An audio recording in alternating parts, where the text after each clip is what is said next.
First, as you know that knowing the format is essential because it helps you prepare your timing, your ideas, your mindset. So before you even enter the exam room. So the test is divided into three parts and lasts between 11 and 40 minutes in total. Each part takes a different skill from personal interaction to extended speaking and abstract discussion. Part one is the introduction, as everybody knows, which usually lasts around 4 to 5 minutes. In this part, the examiner asks you simple, familiar questions about yourself, your home, family, work, studies, and personal interests. The goal here is to make you comfortable and to access your ability to talk about everyday topics naturally, of course. Think of it as a warm up conversation rather than a formal interview. Feel just comfortable. Then comes to part two, also called the long term. This is the most distinctive part of the test. It lasts about 3 to 4 minutes. Actually, 3 minutes. 1 minute preparation, 2 minutes for just giving the answer. In total, of course. So, I would like to explain this part especially via this video. You will receive a cue card here with a topic and a few bullet points to guide your answer. So, you will have 1 minute to prepare, as I said, and then up to 2 minutes. Please try to just reach 2 minutes to speak without interruption. This part tests your ability to organize your ideas, use appropriate vocabulary, and speak fluently for an extended period. So it's your opportunity to show that you can express yourself clearly and confidently without relying on the examiner's prompts. And then finally, we have part three, the discussion, which lasts another 4 to 5 minutes. In this section, the examiner asks more abstract and analytical questions connected to the topic from part two. For example, if you talked about technology in education, the examiner might ask broader questions such as how is technology changing the way people learn today? So, this part evaluates your ability to express opinions, analyze issues, and discuss ideas at a deeper level, much like an academic or professional conversation. Altogether, the speaking test lasts about 11 to 14 minutes.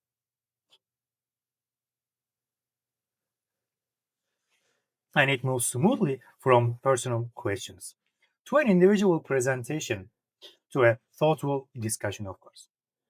Among these, part two is unique because it's the only moment where you speak continuously for up to 2 minutes.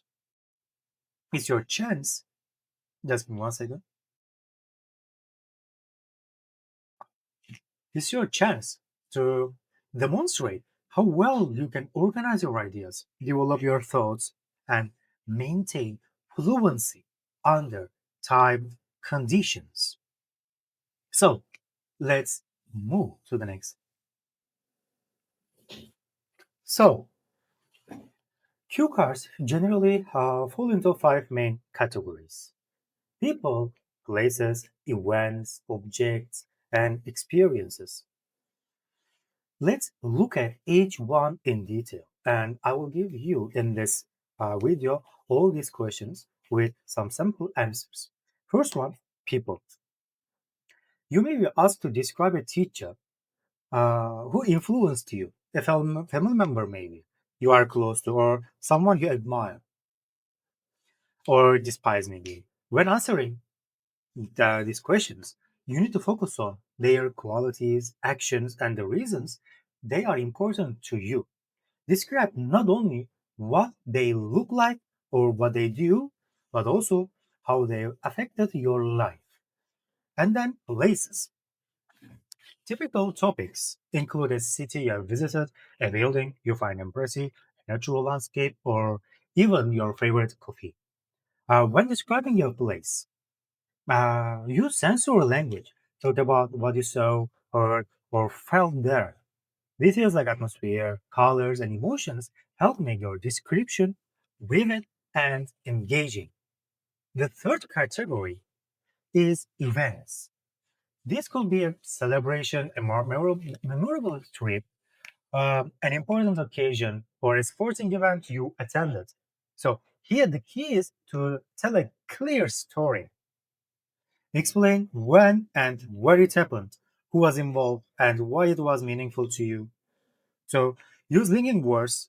Actually, you use linking words such as first, then, finally, and of course, not forget to add moreover, furthermore, in addition, nevertheless, nonetheless, unfortunately, on the other hand, on the one hand, etc.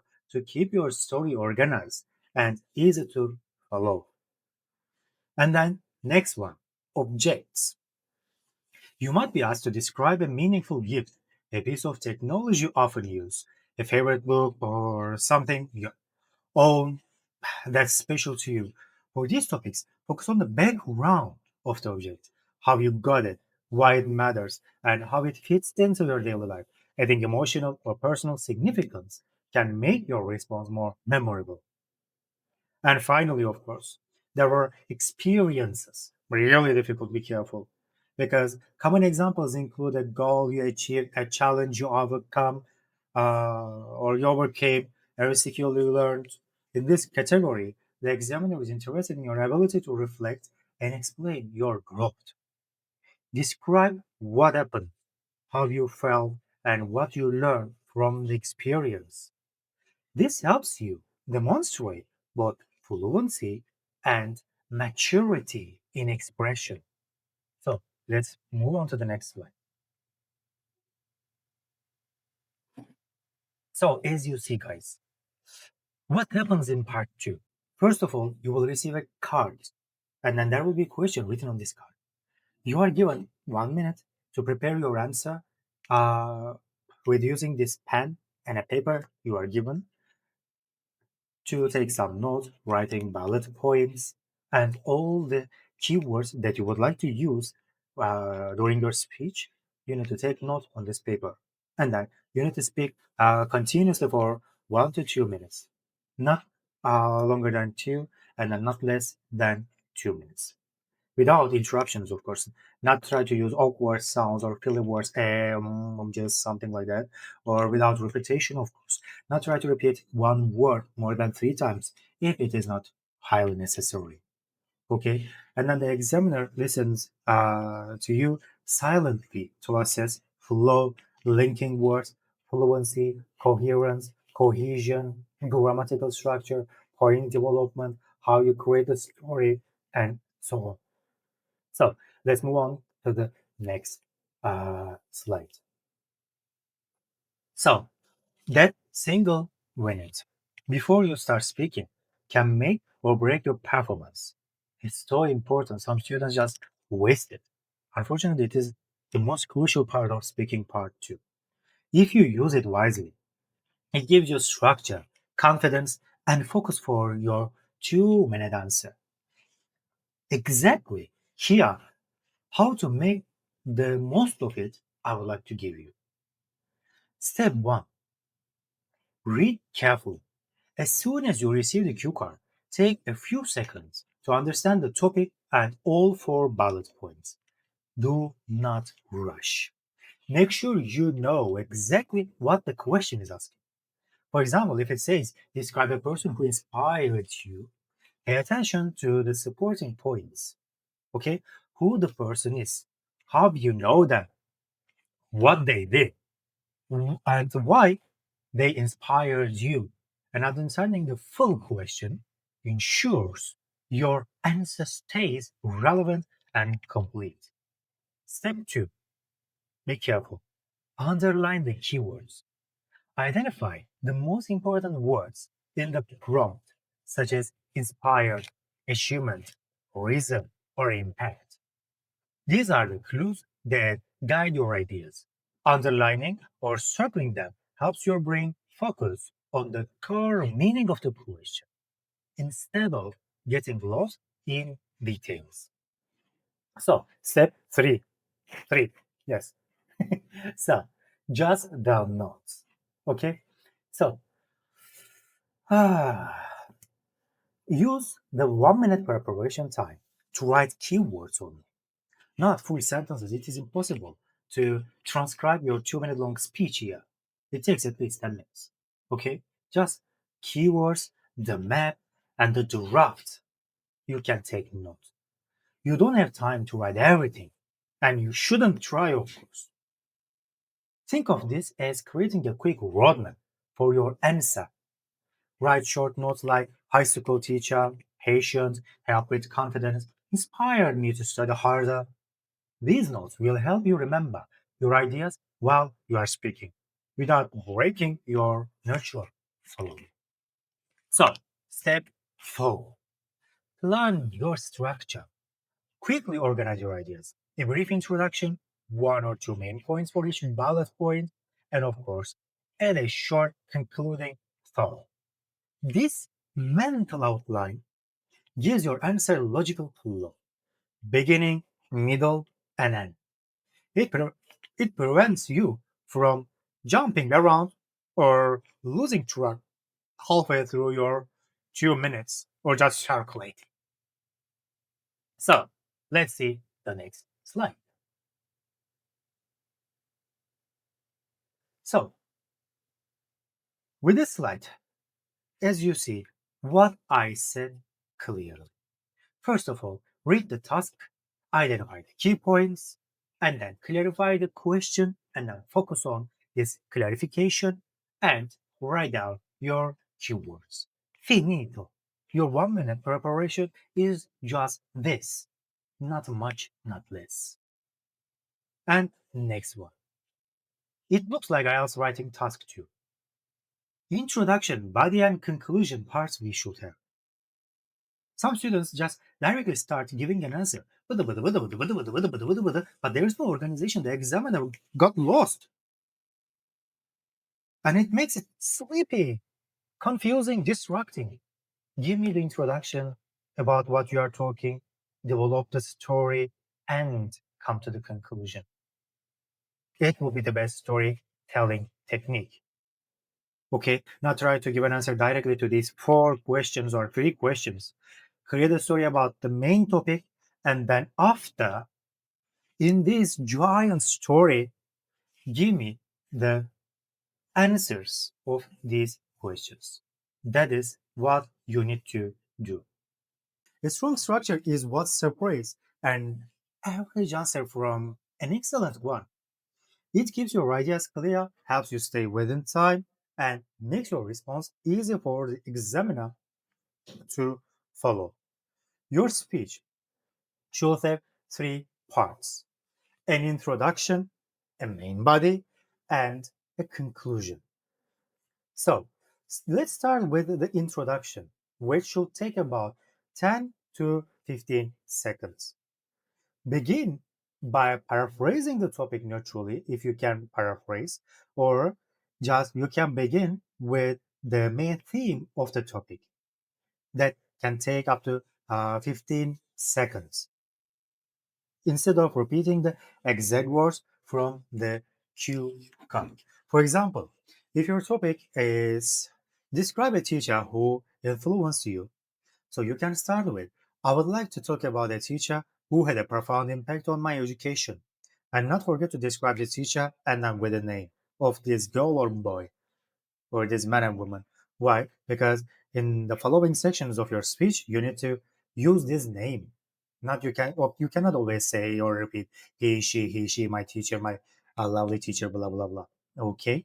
So I would like to know your teacher's name, profession, subject from your high school, primary school, etc. So this shows language flexibility right from the beginning and helps you sound confident and spontaneous. Of course, next part, move to the main body, the heart of your answer. This part should take up about 60 to 80 seconds. You will respond to each bullet point here from the taskbar using clear descriptions. But be careful not directly give an answer. In your story, it should be covered. Otherwise, you cannot finish your story. Now, even you cannot create a story. Uh, we have clear explanations, clear examples, we with descriptions, and all in all. So you need to use vivid language, and personal details to make your story come alive, not like ChatGPT made something. For instance, instead of saying, he was a good teacher, say, he had a unique way of explaining complex ideas through real life examples, which made learning enjoyable, beneficial, maybe attractive, blah, blah, blah, blah.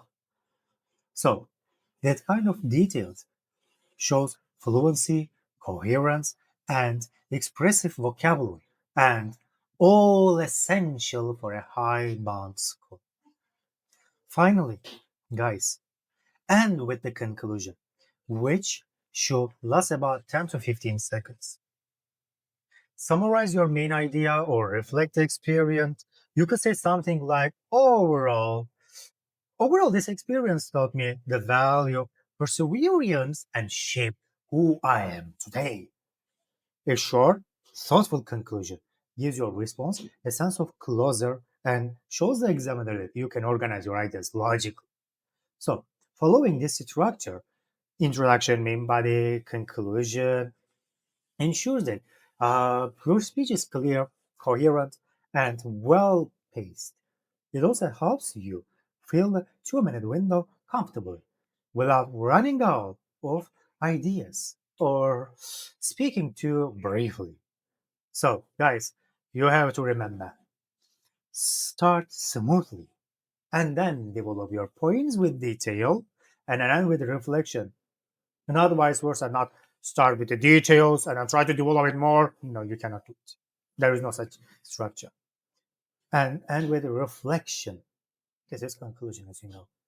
With this structure in mind, your IELTS speaking part will sound polished, confident, and of course, complete. So let's move on to the next slide. So, as you see what I said, it is in this slide. First of all, uh, the key role and benefits we have. Your speech, your answer should be assessed in regards to your ability to speak at length on a familiar topics with fluency, coherence. Of course, range of vocabulary. It has to be checked. Actually, it's checked by your examiner. Variety of words that you are using, Lincoln words, sentence structures, phrases, idioms, phrasal words. Not please try to overuse them. Okay, it sounds so awkward. Some students think that, teacher, when I use a lot of idioms or phrasal words, may I get 1 9? No, you will get 1 0. Not try to do it. First of all, if you don't know how to use it, if you don't know their meaning, not try to use it. Second one, it's not a neutral speech. Neutral speech is the most important section here, most important criteria here. So, first of all, try to sound neutral, but not pretend like you are advanced, but not try to imitate British American accents or any kind of accent. Not hesitate. Okay? And try to create a connection between your key points in your story. It means not circulate the topic. And of course, I need a strong foundation in your answer. Step by step, like a pyramid, you should develop your idea. And then conclusion. The smallest part, the shortest part, at the top of the pyramid, but the most significant part. So let's see the next part. So, essential language for part 2.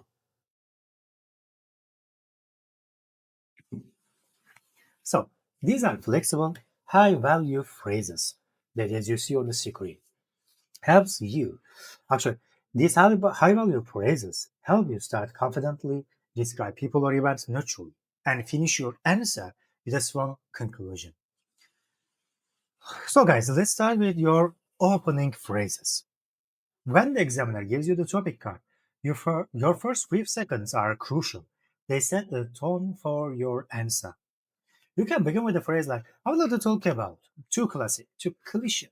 One experience that stands out is, or the person I want to describe is, blah, blah, blah, blah. And I already shared in our WhatsApp groups, Telegram channels, the structures, bold sentences, etc., the PDF file. So if you send me a message or if you write in the comments, I will give you the link so you can use all the sentence structures. And as you know that these expressions help you start smoothly, as I said, and I give you a second to breathe before developing your story. For example, I'd like to talk about a person who has had a strong influence on me. My high school teacher, Marcus, Mr. Marcus, or Mr. Stone, something like that. This immediately sounds natural, structured, and confident cliche, but okay. You need to save your time to think. Next step is this describing people. If it's about this topic, of course, it's just an example. In many speaking part two topics, you will be asked to talk about someone important in your life. Or even if you are talking about history, traveling, something like that, you need to describe people because you are traveling with people or without people. Okay, your relatives, your teacher, important person, etc. So you need these phrases in any case. A family member, maybe a friend, or even a celebrity. So you can use expressions like "she is the kind of a person who blah blah." What makes him special is blah blah. He is always uh, okay. He has always been someone I admire because. Okay, so notice, guys, pay attention how each of these phrases introduces a reason or characteristic. For example, she's the kind of person who never gives up, no matter how difficult things get. So, this shows both your vocabulary range and your ability to describe personality naturally. So, let's move on to narrating events. One of the most important parts of part two. You will often be asked to describe an event, experience, or memorable moment. Phrases like, this happened when, it was an unforgettable day because, looking back, I realized that, help you organize your ideas clearly. Try something like, this happened when I was studying at university. It was an unforgettable day because I achieved something I had been working on for months. These phrases help you move through time logic from the beginning of your story to the reflection at the end. Finally, we have concluding remarks, which help you wrap up your 2-minute answer naturally. Instead of stopping that suddenly, use connecting endings, such as overall. This experience taught me a lot about with the just lowering voice tone. In retrospect, I feel grateful that it happened, or to sum up, it was one of the most valuable experiences of my life. So, guys, this gives your response a sense of closure and shows the examiner that you can organize your speech from start to finish. Okay, how you deal with English. Remember, using these essential phrases doesn't just make your speaking sound more fluent, it also shows coherence, vocabulary range, and control over tone. So, practice using them across different topics. Start with an opening phrase, describe your main ideas clearly, and finish with a strong conclusion. Over time, these expressions will become a natural part of your speaking style, helping you sound confident and well prepared during IELTS speaking part 2. Let's take a moment to understand how examiners actually assess IELTS speaking part 2. Knowing the scoring criteria helps you prepare strategically because you will know exactly what the examiner is listening for during your long term. In my opinion, this is the most crucial part. If you understand criterias, past criterias, evaluation criteria, you will directly give an answer according to uh, according to what examiners are looking for to reach higher scores. There are four official criteria, and each one contributes 25% to your final speaking score. The first criterion is pronunciation. This is actually this focus on clarity, naturalness, and control of your voice. Examiners pay attention to uh, how well you use stress, rhythm, and intonation to express meaning. You don't need to you don't need a native accent, right? Instead, you need to sound clear, confident, easy to understand with your natural patterns in speech. Of course, next criterion is fluency and coherence. Fluency and coherence criterion measures your ability to speak at length, smoothly, and logically. Fluency means speaking without long pauses, without getting stuck, and without repeating the same idea too often. Coherence is about organizing your ideas, so your answer flows like a connected story rather than a group of disconnected sentences. The third criterion is lexical resource, which refers to your vocabulary. With this criteria, the examiner evaluates the range and precision of the words you use. They look for your ability to choose vocabulary that fits the situation, express subtle meanings, paraphrase effectively, and use less common expressions naturally. This is where strong topic vocabulary and thoughtful word choice can lift your score. And the last one, grammatical range and accuracy. Grammatical range and accuracy criteria assesses the variety and correctness of your sentence structures. You should be able to use simple and complex sentences accurately with correct tense choices, word order, and connectors. Be careful. You should be able to use simple and complex sentences accurately with correct tense choices, word order, and connectors. You don't need to be perfect, but your grammar should support your message without causing confusion. It means logic order do you need? Yeah, logic order we need. Yeah. Together, all of them, all these four criteria, pronunciation, fluency and coherence, lexical resource, and grammatical range and accuracy, four of them, form the foundation of your speaking skill. Understanding them allows you to practice with purpose, focus on the skills that matter, and deliver a well rounded performance in part two. So let's move on to the next slide.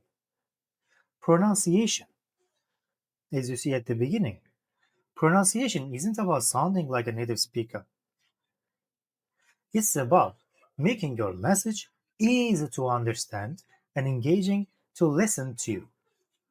Examiners focus on several key aspects to judge how effectively you use spoken English. The first aspect is clear articulation.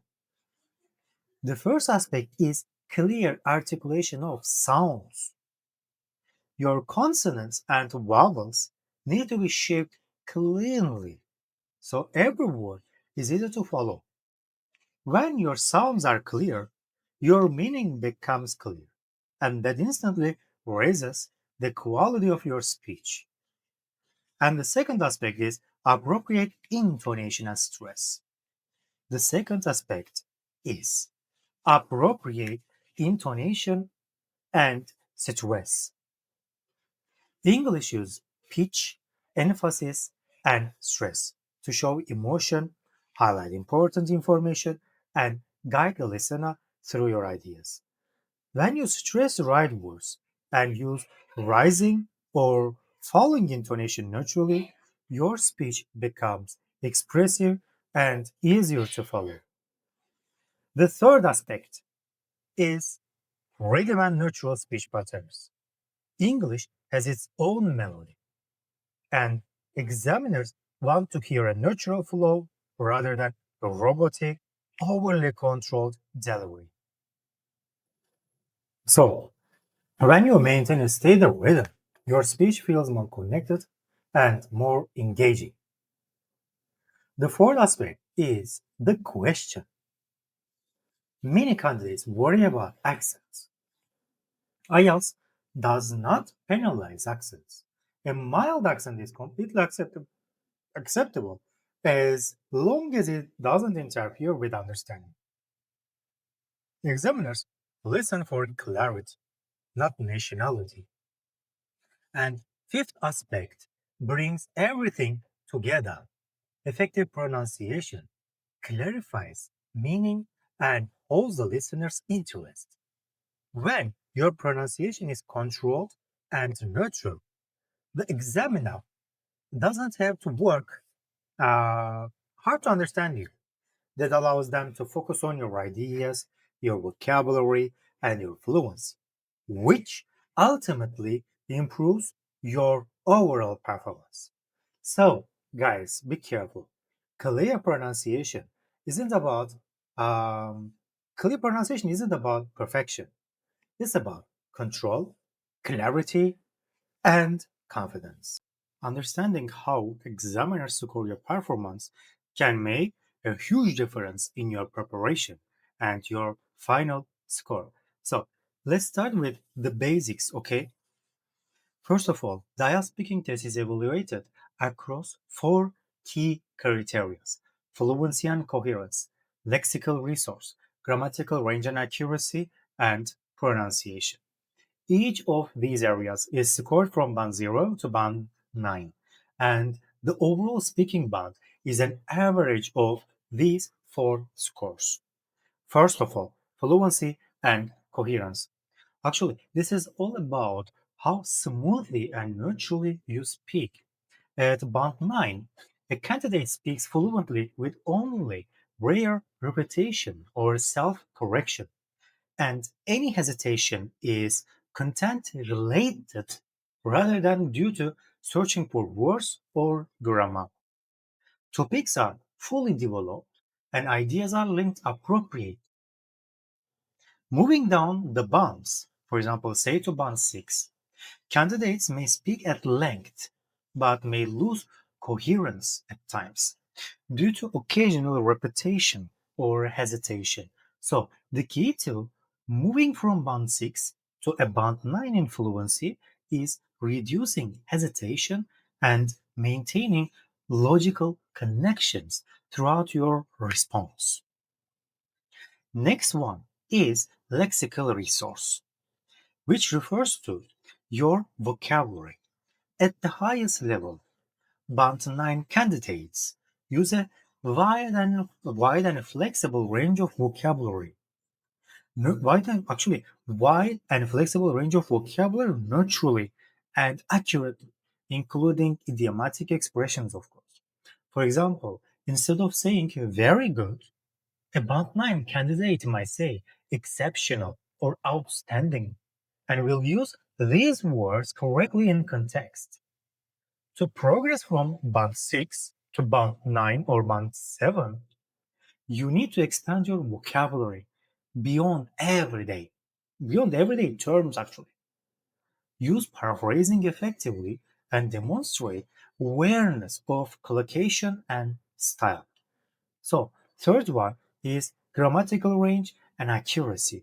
Is the third criterion band 9 speakers use a full range of structures naturally, producing um, consistently accurate sentences.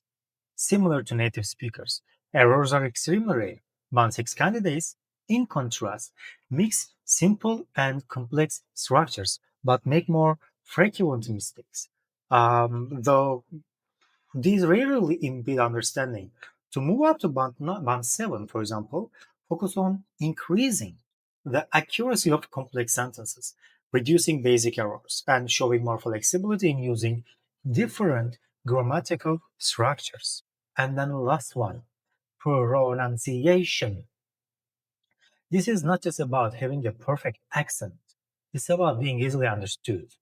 Band 9 candidates use a full range of pronunciation features with precision and subtlety. at band 6. Pronunciation is generally clear, but some individual words mispronunciations may occur, and intonation may not always be natural. To reach band 7 from 6, aim to use stress, rhythm, intonation patterns correctly, intonation patterns correctly, and consistently, of course, while reducing mispronunciations. Guys, the differences between bands and what it makes to move from one to the next that we are going to discuss now. To jump from 6 to band 7 is usually the most critical step. Of course, in general, for fluency and coherence, we can say like this: speak at length without noticeable effort or loss of coherence. Reduce pauses, self corrections, and our use of fillers. Just for lexical resource, use vocabulary more flexibly, including less common words. Be careful. Less common words, maybe old-fashioned ones as well, and idiomatic expressions, and paraphrase effectively. So, grammatically, you need to produce a wider range of sentence structures more accurately, not imitate, directly do it. And with fewer persistent errors. It means do what you know. For pronunciation, you need to ensure that your speech is mostly effortless to understand, with effective control of stress, intonation, and word endings. So, guys, you have to remember examiners do not just look at one perfect answer, they evaluate your performance across the entire test. Consistency is the key. Even if you have one strong answer, frequent errors in other responses will lower your band. So let's move on to the another slide. Proven techniques to improve your performance is so important. First, you have to practice with timers. In the exam, you have only 1 minute to prepare and 2 minutes to speak. By setting a timer during your practice, you train yourself to manage time effectively. This prevents rushing through your ideas or running out of content. Think of it as building your own time awareness muscle for the exam. Next one is recording yourself. Use a phone or any recording device and listen critically, okay? Identify hesitations, repeated words, and grammatical mistakes. Note areas for improvement and track your progress over time. Listening to yourself regularly will help improve fluency and confidence. Another powerful technique, according to my idea, is learning topic vocabulary. Many part two questions revolve around common themes like education, technology, travel, healthcare, environment, nature, blah, blah, blah. So building word banks for each theme and practice using them naturally help you achieve band 9. So paraphrase rather than repeating basic words like good or fascinating, good or interesting. For example, fascinating or thought provoking can replace interesting, adding variety and sophistication to your speech. So, of course, you have to expand your answers. Never give short responses. How examiners will evaluate your score if you give just 2 or 3 words. So, add examples, feelings, emotions, okay, your intonation, consequences and comparisons to fully develop each point. For instance, if you talk about the memorable trip, explain why it was memorable, how it made you feel, what you learned, and compare it to other trips. This behavior shows both your language ability and your critical thinking. So, if you would like to add, if we need to add few more techniques that top performers, top 9 users use, will be like this. First of all, using linking words. You need to use linking words to connect ideas. Word like, for example, as a result, or on the other hand, on the top of that, make your speech more coherent and easier to follow. As well, you need to visualize your story before speaking and then picture the scene, the people involved, your emotions, everything. This makes your description more vivid and helps you speak naturally. Practice paraphrasing questions, of course. It's another key.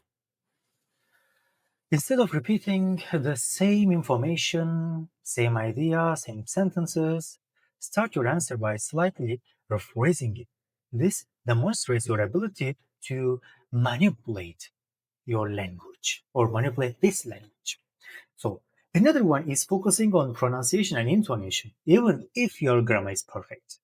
Speaking in a monotone or with unclear sounds, like a robotic speech, can affect your score. Practice emphasizing keywords and pausing naturally. And of course, using self correction strategically will be the most important strategy, will be one of the most important strategies. If you make a small mistake, correct yourself naturally instead of stopping abruptly and then uh, just showing you made a mistake and then you are correcting it now. No, automatically do it. Okay? Not try to show that you are correcting your mistake. When you make a mistake, automatically give the correction and then go. Okay? That is enough what you need to do. So this shows the examiner your awareness and control over the language instead of showing your hesitation. So by combining all these techniques, uh, practicing with timers, recording yourself, learning vocabulary, expanding answers, linking ideas, linking words, visualizing, paraphrasing, rephrasing, focusing on pronunciation, self correction techniques that you can improve fluency, accuracy, flow of the speech, confidence significantly. Remember, consist, consistent daily practice is key. And over time, these strategies will become second nature for you. Even students with strong English skills can lose marks simply because of habits that limit fluency or coherence. When we look at the most frequent errors and the simple strategies, that thing will help you to avoid them. The first mistake is speaking too briefly. Many candidates stop after only 40-50 seconds in speaking part 2. First of all, they just waste their ideas. Second one, thinking they have said enough. Remember, you should aim for at least 1.5 minutes, ideally, but of course, 2 is the best that you have to do actually. Um, Develop every bullet point on your cue card with examples, feelings, and explanations. That is actually key strategy, the only one strategy that you should opt. Each detail you add not only fills the time, but also shows your ability to express your ideas clearly and naturally. The second mistake is memorizing answers. Examiners are trained to recognize rehearsed responses, of course, instantly. We can easily feel is ChatGPT made, is translator made, is pre-memorized, or is just is trained answer or not. Because examiners are trained to recognize rehearsed responses instantly, they sound unnatural and disconnected. It's just something made up.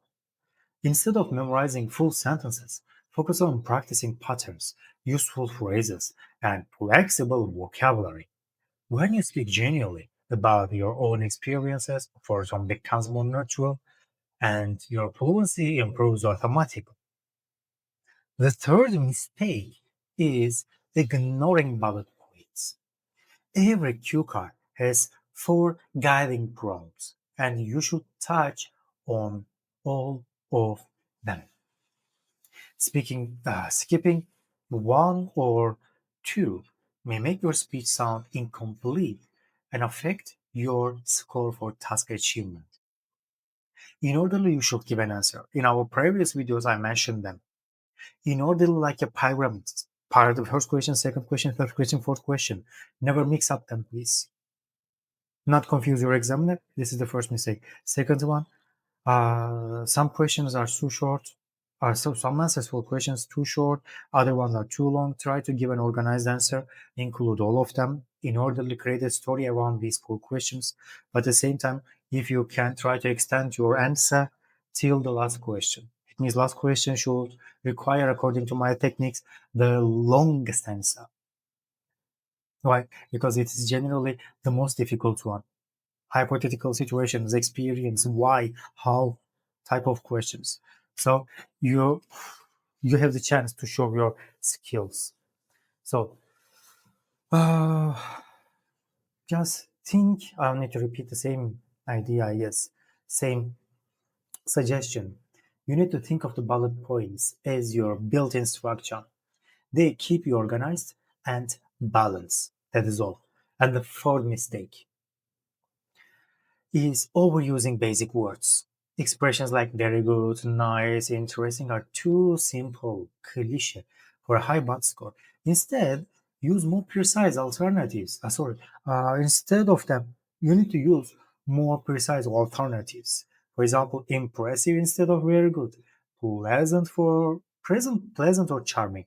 For example, will be the best instead of nice, and fascinating, thought-provoking, or engaging instead of interesting. These are really good options. Varied vocabulary shows um, range and sophistication, two key factors in the IELTS scoring system: range and sophistication. The fifth mistake is speaking too quickly, talking. Many candidates try to prove fluency by rushing. They are imitating natives, but you can't be. Not imitate. It seems fake. But this only makes the speech as well hard to follow and increases the chance of errors. Place and pace yourself. Use natural pauses for breath and thought. A steady rhythm um, demonstrates control, clarity, and of course, confidence. The sixth mistake is excessive hesitation. A short pause to think is fine. It sounds natural, but long silences break your fluency. So you should train yourself, you should practice yourself to think while speaking. So you can use filler phrases like, let me think for a second, or that's an interesting question, to buy a moment, to save your time, and just keep your flow going.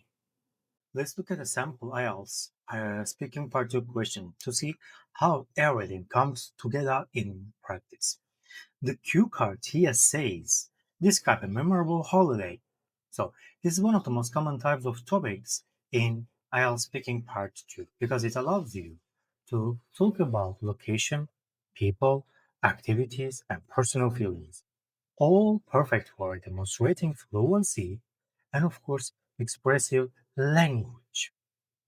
So, before planning your answer, take a moment to study the question overview.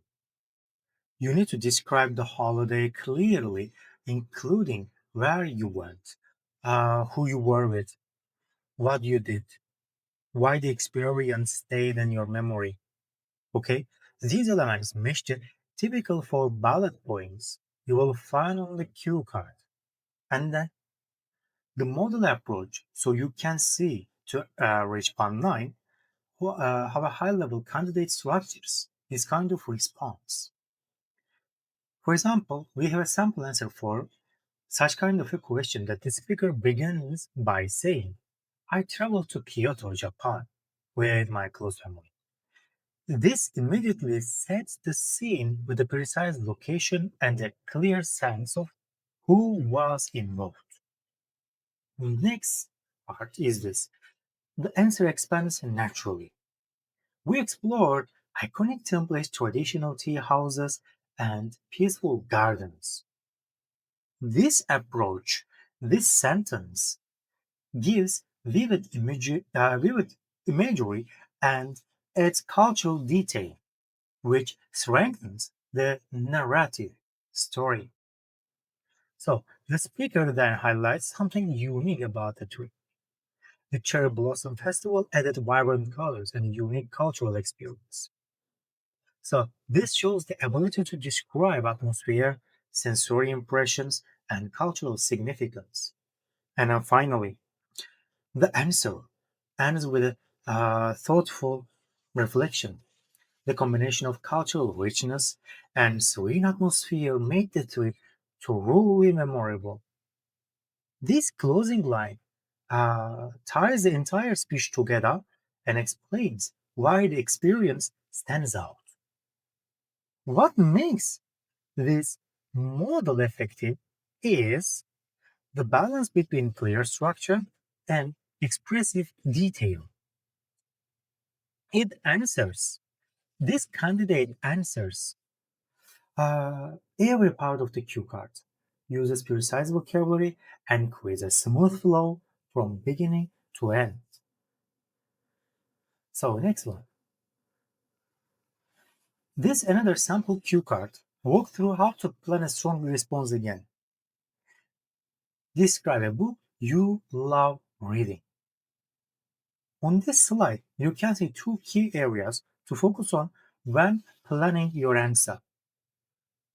The first box, as you see, is book description and appeal. So here you briefly describe the book, the writer, and what makes the story meaningful. Imagine that this is your draft in IELTS speaking part 2 while preparing your answer in this 1 minute. So, for example, To Kill a Mockingbird by Harper Lee addresses themes of justice and morality through a young girl's perspective in the American South. Maybe I can say like this. So this gives context, genre, and theme in a single clear sentence. You can then add a personal note, such as, I chose this novel because of its powerful storytelling and deep message about empathy and equality. So this shows emotional connection and gives the examiner a strong reason why the book stands out to you.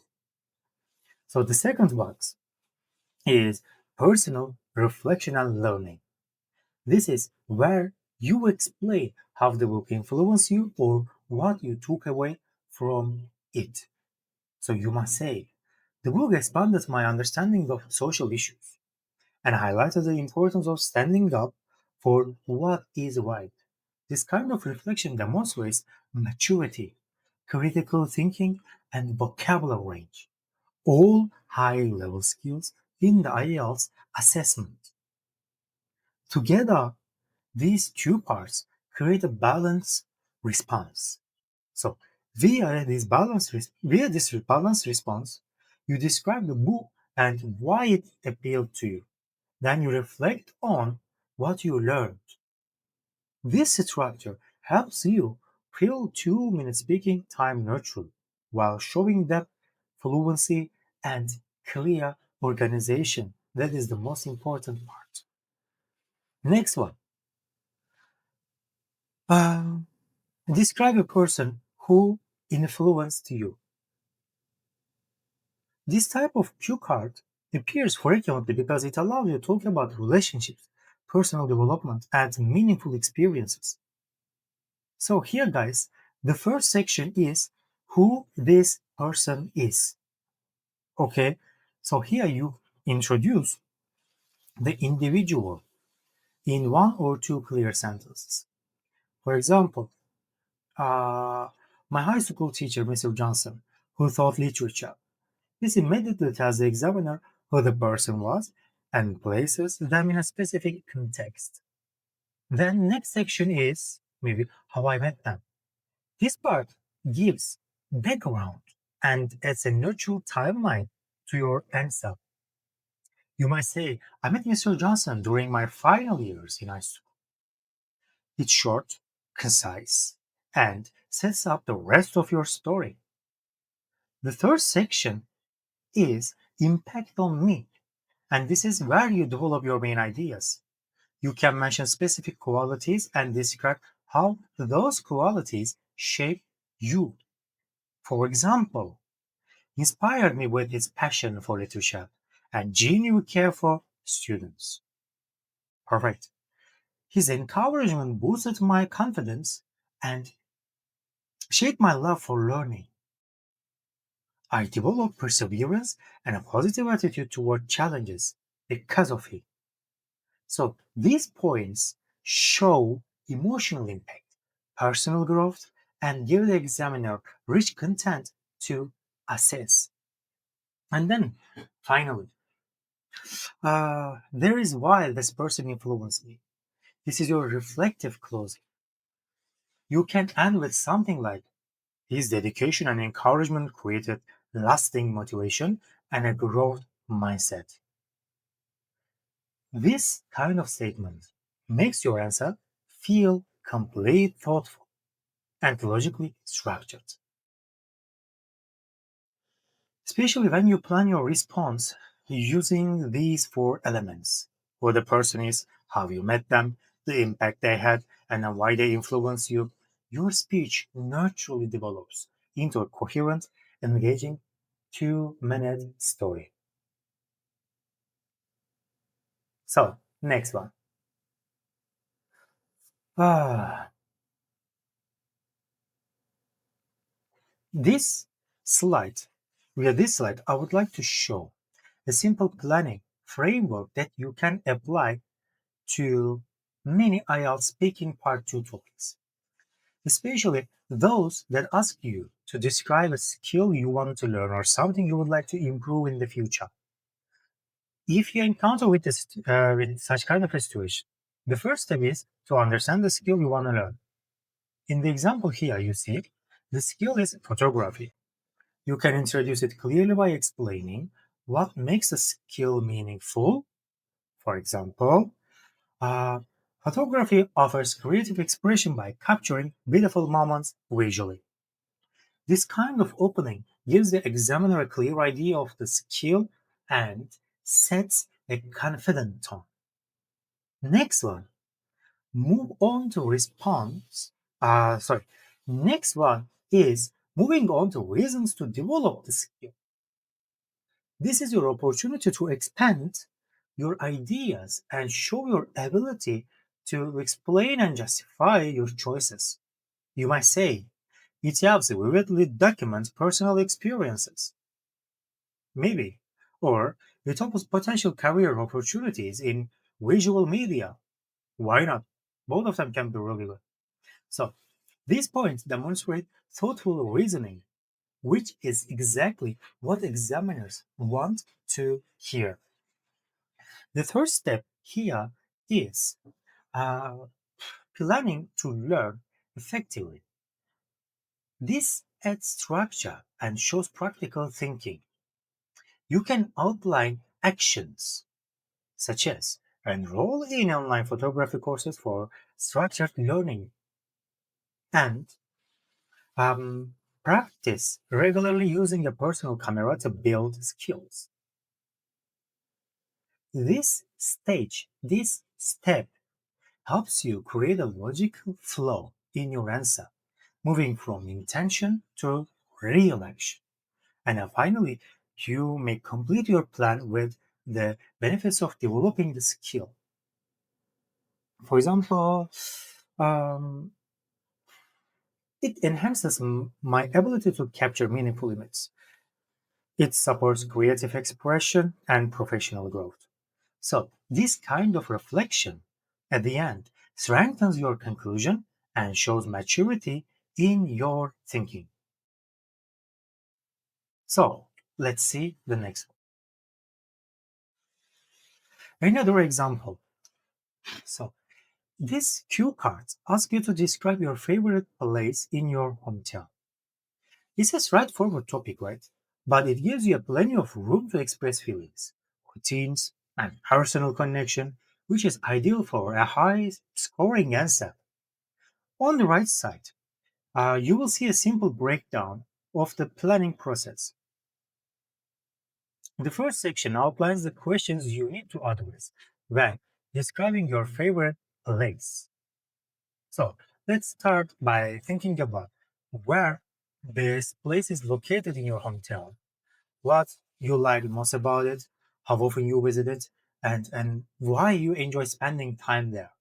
So these four sub questions help you build a complete, well organized answer that naturally fills the 2 minute time frame.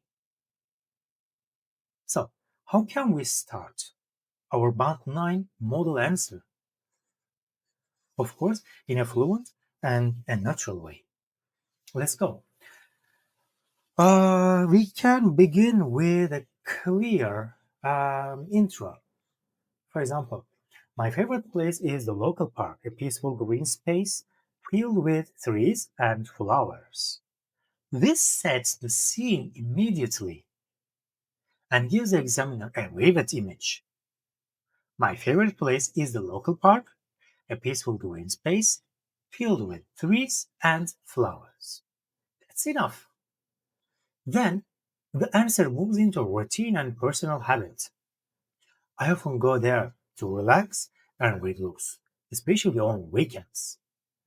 This sentence adds detail, context, and a sense of real life, and then is followed by emotional impact and atmosphere. The fresh air and natural beauty provide a refreshing escape from city noise. So this shows strong descriptive language and helps create contrast between the place and the rest of the city. Finally, what we can say, the speaker ends with a thoughtful reflection. It's special because it connects me with nature and offers a calm environment to think. This gives the answer a meaningful closing and demonstrates the ability to express feelings clearly. Okay? So, what makes this response effective is the balance between description, routine, and personal reflection. These three elements. Via these three elements, this response, this answer follows a logical structure, uses expressive vocab, and sounds natural from beginning to end. Let's move on to the next slide. So, cute girl. Another popular cue card type in answering speaking part 2. Describing a hobby you enjoy. This kind of question is perfect for showing your fluency, your ability to express personal experiences, and the vocabulary you use to talk about leisure activities and emotions. On the slide, as you can see four key planning steps that guide you toward a well organized, confident answer. Begin with a clear description of your hobby, for example, gardening. Okay, so uh, you can explain how you first got into it, when you started, or what inspired you. This gives your answer a natural introduction and helps the examiner understand the background of your interest. And the next one is this, explaining why you enjoy this hobby. This is where you add detail, emotion, and a personal connection. You might talk about relaxation, a sense of achievement, or the enjoyment of creating something with your own hand. These points show expressive language and help give your answer depth. Then move on to the benefits the hobby brings. For instance, gardening can improve mental health by reducing stress, and it can also provide fresh produce that you can use at home. Talking about benefits like this allows you to use more advanced vocabulary and gives your response a clear, logical progression. So, you see some two boxes here. The slide here I prepared highlights two crucial skills using natural, fluent language and understanding what a band 9 example looks like. So, a simple model answer might sound like this, but not fully, of course. Uh, Gardening helps me grow vegetables and flowers. It relaxes me and it provides fresh food. Even in the short example, as you see, you can hear clear organization, neutral wording, meaningful content. When you put all the parts together, describing the hobby, explaining why you enjoy it, and discussing its benefits, your answer becomes structured, engaging, 2-minute talk. Okay, let's move on. Here you see another popular cue card type in IELTS Speaking Part 2, describing the hobby you enjoy. So this kind of question is perfect for showing your fluency, your ability to express personal experiences, and the vocabulary you use to talk about leisure activities and emotions. On the side, so you can see four key planning steps that guide you toward a well-organized, confident answer. So begin with a clear description of your hobby. For example, gardening. So here you can explain how you first got into it, when you started, what inspired you. So this gives your answer a natural introduction and helps the examiner understand the background of your interest. And then next, explain why you enjoy this hobby. This is where you add detail, emotion, and personal connection. You might talk about relaxation, a sense of achievement, or the enjoyment of creating something with your own hands. These points show expressive language and help give you answer depth. Then, when we move on to the benefits the hobby brings, for instance, gardening can improve mental health by reducing stress, and it can also provide fresh produce that you can use. Talking about benefits allows you to use more advanced vocabulary and it gives your response a clear, logical progression. In the bottom two boxes here, the slide highlights two crucial skills using natural, fluent language and understanding what about 9 example looks like. So a simple model might sound like this, for example. Um, gardening, helps, uh, gardening helps me grow vegetables, flowers. It relaxes me and it provides fresh food. Even in this short example, you can hear clear organization, natural wording, and meaningful content. When you put all these parts together, describing the hobby, explaining why you enjoy it, and discussing its benefits, your answer becomes a structured, engaging 2-minute talk. I mentioned earlier as well the same. So move on to the next slide. Another popular cue card topic is this, describing a movie you liked. And then one of the most difficult questions. Movies are excellent sources for part two answers because they allow you to talk about plot, themes, emotions, and personal lessons, personal experience. So on this slide, you can see a simple planning structure that helps turn your ideas into a coherent, high-level response. Here, we start with the basic description of the movie.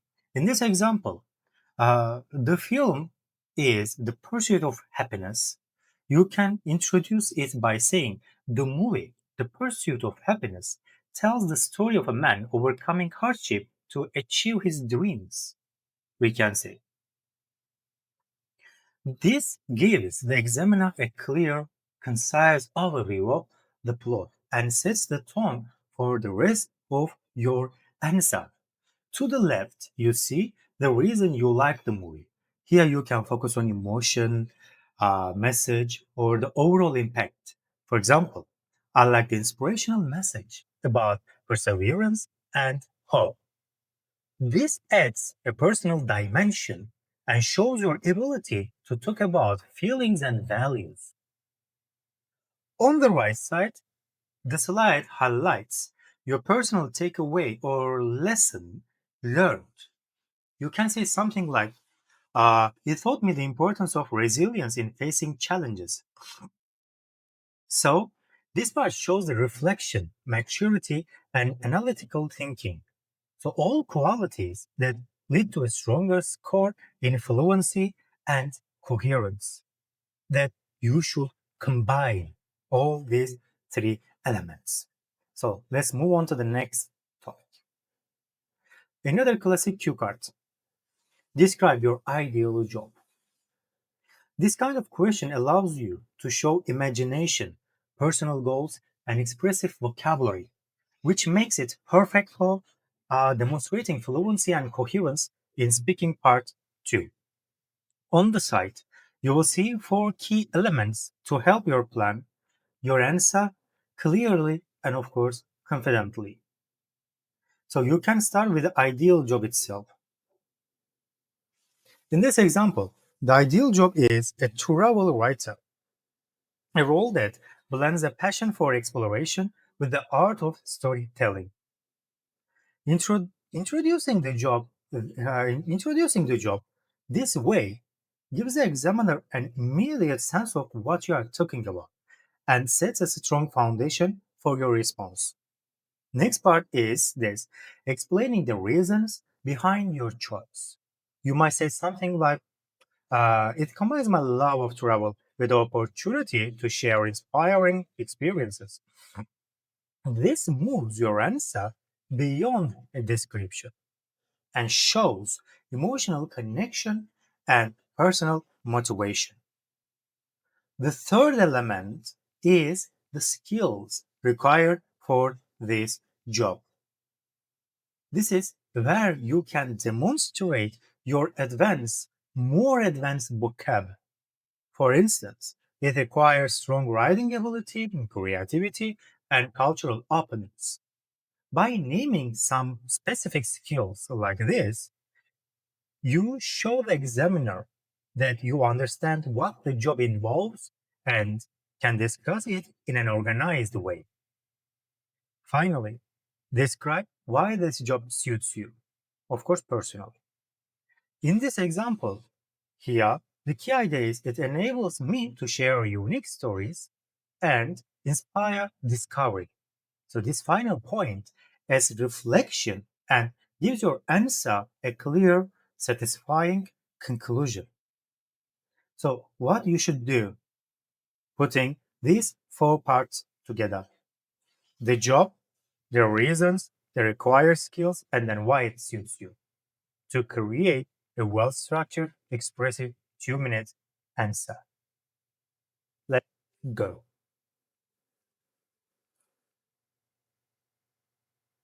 Next one is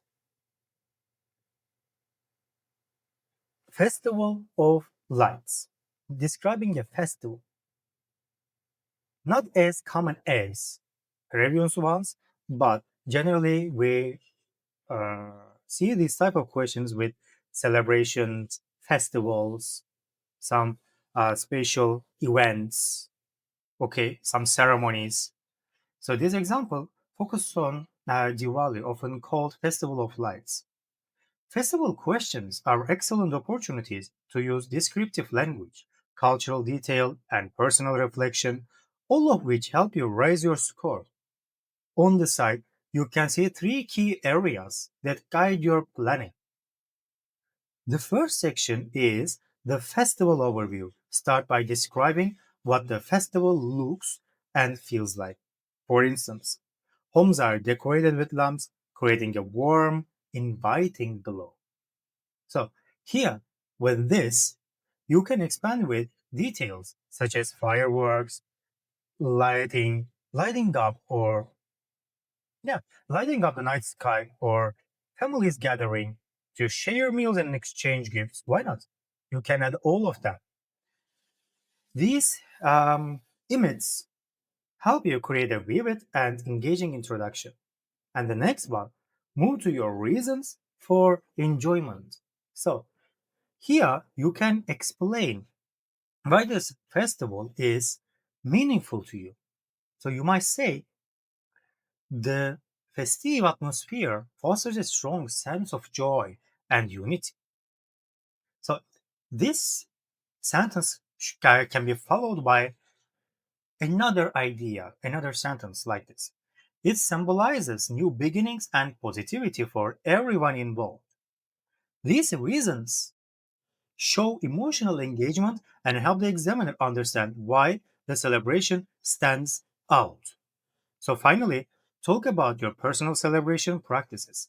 This adds individuality and depth to your answer. For example, decorating the home with traditional lamps and vibrant lights, participating in fireworks display and communal meals, and continue like this, exchanging gifts to strengthen family bonds.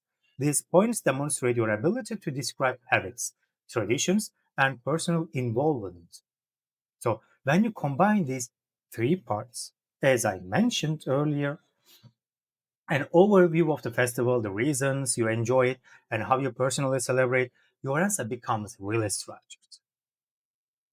Now, look at a very enjoyable cue card topic. As well, I like too much. This is describing a favorite food dish. Food descriptions are perfect for part two, but why? Because they let you use sensory language, personal experience, and vivid detail. You can describe restaurants, this dish, culture, values of these people, their celebration, their traditions, etc. You can describe everything connected to this dish. Okay, so in all circumstances, this uh, kind of topics make your answer more engaging and expressive. On the site, you see three simple elements that shape a strong response. Start with a clear description of the dish itself.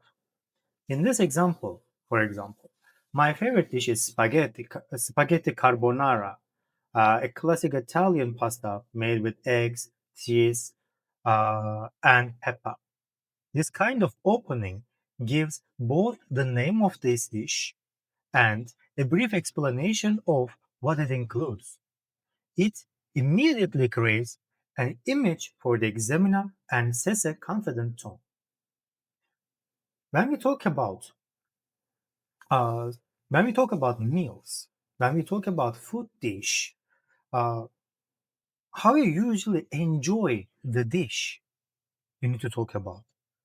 You might say, I usually eat it on weekends when I have time to cook and enjoy the process. Adding this routine detail shows fluency and gives your answer a personal touch. And finally, you might explain why you love the dish. This is where you use descriptive vocabulary and sensory detail. For example, I love it for its creamy texture, rich flavors, and the comfort it brings. These phrases show expressive language and help you communicate not just the taste, but the feeling associated with the food. When you put these three parts together, what are they? The context, the reason you enjoy it, and the description of this meal connected to the culture, traditions, and nation and your experience, your answer becomes clear and well organized. So let's move on to the next slide. Another one, describing an outdoor activity you enjoy, perfect for everybody. This type of cue card gives a great opportunity to talk about lifestyle, health, personal habits, advantages and disadvantages of sportive activities, physical activities, enjoyment, professional competitions, etc. Of course, all which help you show fluency and a strong range of vocabulary. So here, this slide breaks the planning into three clear parts. Starts with the activity description. So in this example, you can easily see the activity is hiking. So you might introduce it by saying, uh, I enjoy hiking regularly on weekends, which keeps me active and refreshed. So this type of beginnings give the examiner a clear idea of what you do and when you do it. Why it's a part of your routine, of course. So next part will be like this. First, mention the required equipment. This adds detail and shows your ability to describe the practical aspects of an activity with a normal tone. Of course, you make it sound natural because you show your control over the topic. For example, minimal gear is needed, mainly good shoes and appropriate clothing for the weather. Simple descriptions like this make your answer more complete and demonstrate strong control of everyday vocabulary. Then, move on to the reasons for enjoyment. This is where you can expand your ideas and show emotional depth.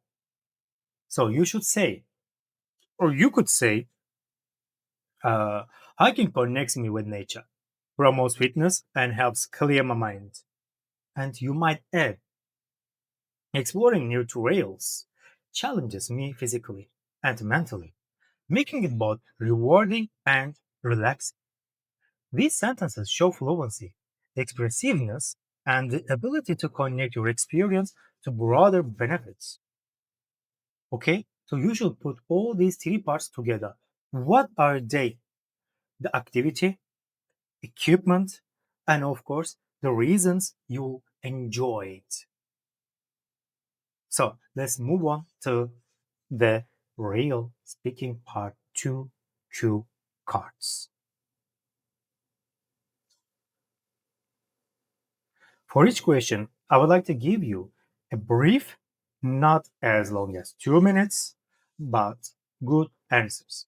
Extension and the other details will be up to you.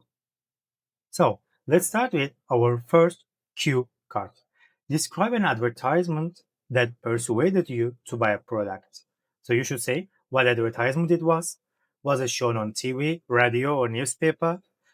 What was good about that advertisement, and explain why you think that advertisement made the product attractive. So let's go. Few years ago, I came across a television advertisement for a smartphone that genuinely persuaded me to buy it. It was part of a global campaign for the Google Pixel, and I remember seeing it during a prime time news break. The ad was beautifully shot with cinematic visuals showing how the camera could capture moments in low light with incredible clarity. What struck me was its emotional angle. It wasn't just selling a device, but the idea of preserving memories perfectly. The narration had a calm yet persuasive tone, and the background music created a warm, nostalgic feeling. I also liked how it showed real life situations rather than actors reading lines, which made the product seem more authentic. The advertisement cleverly balanced technical information with emotional appeal, highlighting features without overwhelming viewers. Uh, I think what made it really effective was how it made the product feel personal, almost indispensable. It convinced me that technology could genuinely improve everyday life, not just complicate it. Within a week, I bought the phone and still believe it was one of my most worthwhile purchases. Looking back, I realized advertisement worked because it appealed both to my heart and my logic. Although I'm using it to record YouTube videos, to study my lessons, participate in international conferences, online conferences, checking my schedule, arranging meetings. and watching some YouTube videos or just spending time on social network.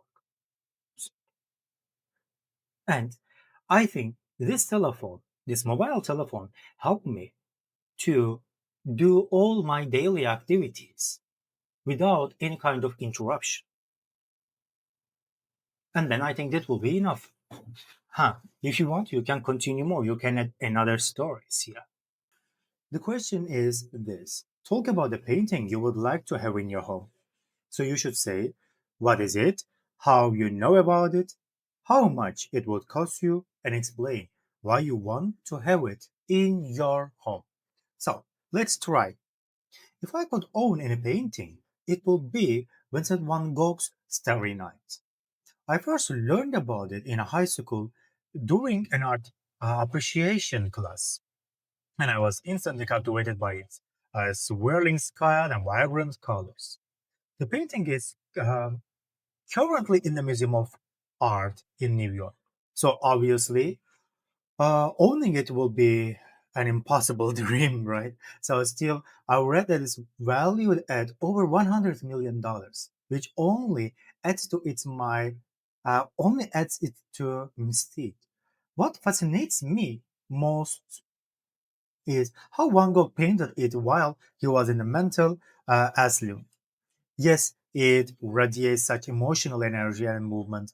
I would love to have it in my living room, not only because it's visually stunning, but also because it represents resilience and hope. Personal struggle. The intense blues and yellows somehow calm me, and I think seeing it daily, then it's more than a reward. The painting's emotional depth makes it priceless. If I could, I would display it wherever I want, wherever I want. I would display it where everyone who visited could feel that same sense of wonder that I do. Art like that transcends time. It reminds us how beauty can emerge from chaos. Talk about the book you are reading now or you have read recently. So you should say how and why you got it, how long it took you to read, and how long you have been reading it, what kind of book it is, and say if you like to read something else similar or not, why. So, our answer will be like this. Recently, I finished reading Sapiens by Yuval Noah Harari, a book that I had been meaning to explore for years. I bought it online after seeing countless recommendations from friends and academics who praise its insight into human story. It took me about 3 weeks to read, mainly because every chapter made me pause and reflect on the big questions it raised. The book is blend of anthropology, history, and philosophy, explaining how Homo sapiens evolved and shaped the modern world. What impressed me most was Harari's ability to simplify complex ideas without losing their depth. His writing made me rethink what progress really means, especially in terms of technology and society. By the end, I felt both enlightened and slightly humbled, realizing how insignificant yet remarkable our species is. I will definitely read similar books that challenge my worldview, perhaps Homo Deus or The Selfish Gene. Why not? Reading Sapiens was more than an intellectual exercise. It was almost spiritual, and it reminded me that understanding history is not just about the past, it's about understanding ourselves. So, guys, as you see, talking about books, stories, and plots is not so easy. First of all, you should show your control, power, and dominance on this topic, and then you have enough vocab source, lexical resource about the same topic, same genre. Then it will be easier to you. Otherwise, before the exam, this is my suggestion that you need to search for some information, maybe through Wikipedia or maybe you can read some book critics on the internet and memorize it. But of course, not repeat fully, not read through your memory. Okay. Yeah, spontaneously, you need to talk about the same story. So let's see the next question. Talk about the book you have never read but you would like to read. So you should mention how well you know it is, why you would like to read it, why you have never read it before, and say how you think it will compare to other books you have read. So let's go. A book I've always wanted to read but never have is War and Peace by Leo Tolstoy. It's one of the most celebrated novels in world literature, often regarded as a masterpiece that captures the entirety of Russian life during the Napoleonic Wars. I wanted to read it because I admire epic stories that explore human emotions against historical backdrops. However, I've never managed to start it mainly because of its sheer length and dense language. It's so heavy, so deep, with a lot of description. It feels intimidating at times. Despite that, I believe it offers profound insights into love, passion, duty, destiny, sense, satisfaction, which are timeless themes. I imagine reading it will be an immersive experience, like stepping into a different century and living multiple lives through its characters. Compared to the modern novels I usually read, I expect it to be slower but richer in philosophy. I also think it will demand patience and concentration, something modern readers rarely practice. Still, I'm confident that when I finally read it, it will leave a lasting impression. Some books shape your mind, and like shape my mind. War and Peace, it has another place. It took another place in my life. Seems like one that could shape my soul. Describe a small business you want to start. You should say what business it will be, when you want to start it, why you have not started it yet, and explain why you want to start this business. So, our simple answer will be like this. If I ever start a small business, it will be a coffee combined with a book launch. I've always loved the idea of creating a calm, charming, creative space where people can read, work, relax, and simply unwind with a good cup of coffee while keeping in touch with each other or establishing new connections. I plan to start it once I have enough savings and experience in management, maybe within the next 5 years. The reason I have not started yet is purely financial. I I don't want to take risks. So in that case, the reason I haven't started it is purely financial. Opening a coffee requires significant investment in location, equipment, know-how, and of course staff. Still, I've been researching suppliers, learning about coffee roasting, and even sketching interior designs. And of course, legal concerns. What excites me most is the social aspect. I want it to be a community hub where local artists can display their work and small events can take place here. It wouldn't just be a business. It will be a place that connects people through ideas. I think this kind of environment is becoming rare, especially in cities dominated by fast paced lifestyles. Running such a business will blend my passion for literature and hospitality, making work feel meaningful and help people find a place for a bit of escapism. For me, that is a sense of success. So, guys, this is the whole answer. If you would like to continue, so of course, you can just add some more details. So let's move on to the next question. Describe a positive change in your life. So You should say what the change was about, when it happened, describe details of the change happened, and describe how it affected you later in life. So, our sample answer will be like this. One positive change that truly transformed my life was adopting regular exercise routine. About 3 years ago, I was living quite an unhealthy lifestyle. Long hours at work, overwork, little sleep, and almost no physical activity, and totally sedentary lifestyle. Eventually, I started feeling constantly tired and unmotivated, exhausted, and totally depressed. Maybe a chronic tiredness syndrome I've suffered. And eventually, I started feeling uh, totally devastated. So I decided to join a local gym just to see if it would help. The first few weeks were really tough. But once I got into the rhythm, I began to enjoy the process rather than seeing it as a chore. Gradually, I noticed huge improvements in my mood, focus, and of course, confidence.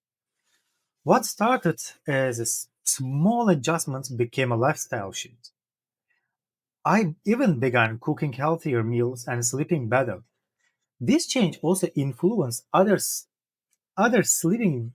Uh, this change also influenced other areas of my life. I became more disciplined and learned to manage stress more effectively. Just looking back, it was one of the most valuable decisions I have ever made. Because, according to my idea, it taught me that consistent effort, even in small doses, can completely reshape how you feel about yourself. Just I discovered myself.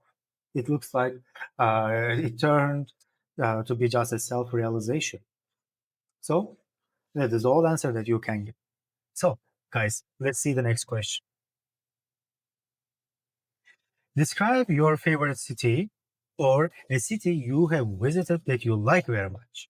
So, you should say what its name is and where it is, when you visited it, why you like it, and the major attractions in this city are. So, our sample answer will be like this. One city that really captured my heart is Kyoto in Japan. I visited Kyoto 2 years ago during the autumn season, and it was like stepping into a painting.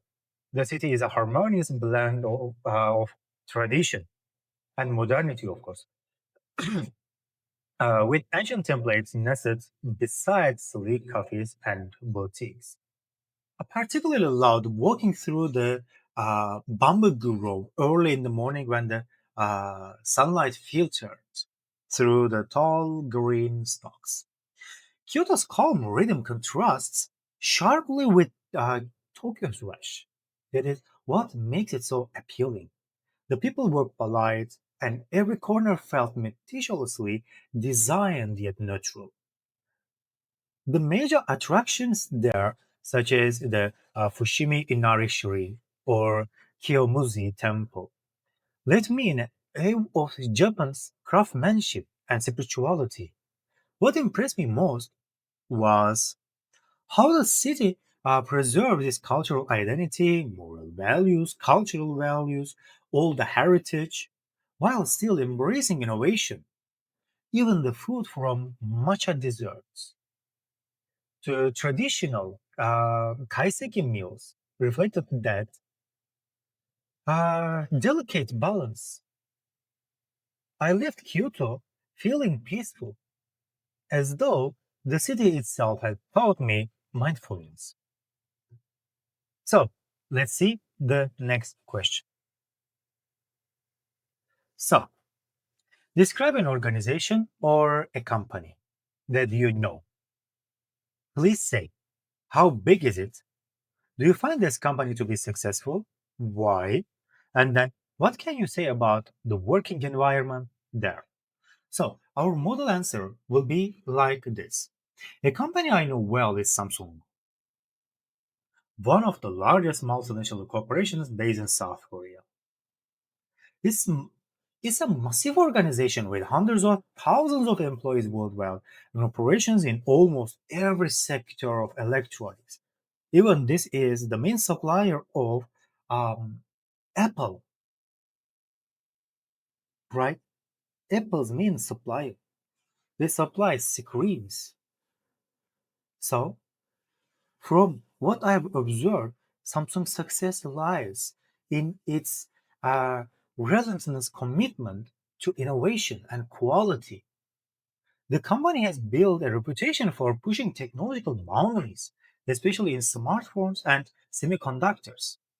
I find it incredibly successful because it competes at the highest level globally and still manages to maintain strong local roots.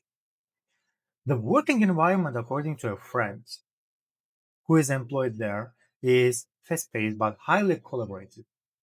Employees are encouraged to experiment and think creatively, which explains why Samsung remains at the forefront of technology.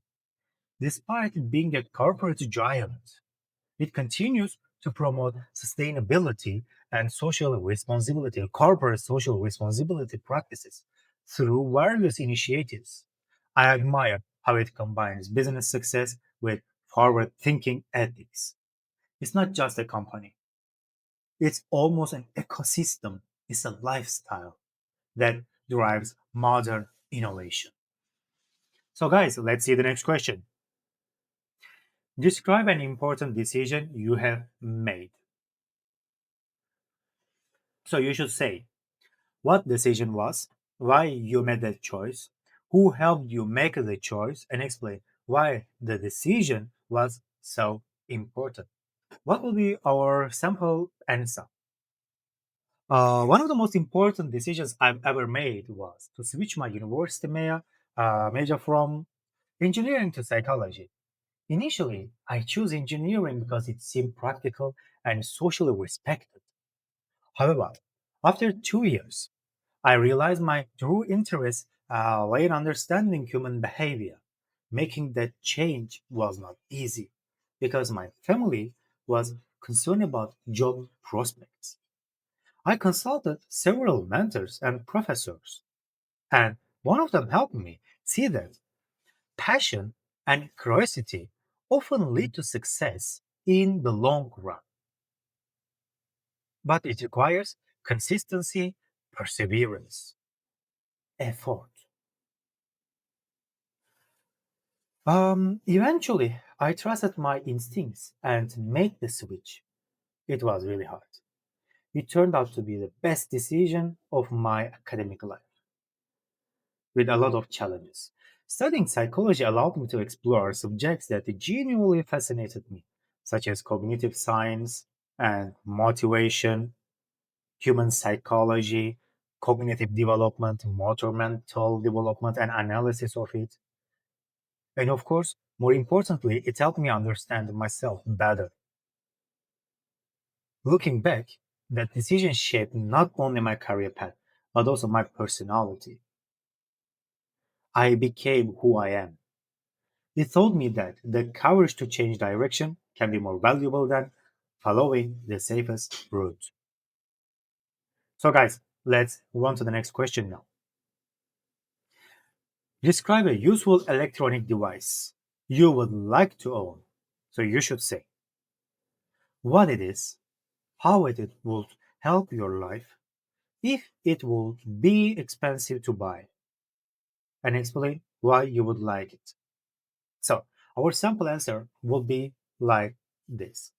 A piece of electronic equipment I would love to own is a high-end drone with 4K camera. I've always been fascinated by aerial photography, and I think a drone would completely transform how I capture landscapes. It would help me document my travels from new perspectives. I even create professional quality videos for my YouTube channel. Uh, more that I've been working on it for approximately 10 years. Although such drones are quite expensive, there are some legal obstacles. that prevent us using such kind of drones, especially, for example, Turkey, that everybody knows stricter punishments we have. And of course, such drones are really expensive and requires some permission from the government or maybe license, I can say. I imagine using it to film coastal areas, forests, natural beauties, sees from above, uh, producing content that feels cinematic. It will also help me improve my storytelling skills, as Ariel showed a dynamic element to any visual project to catch my audience attention. The main reason I want it is the sense of freedom it represents. Being able to see the world from an entirely new angle, beyond the technical side. It's about curiosity and exploration. And I think owning one will push me to travel more and discover more, appreciate the planet's beauty from a wider lens.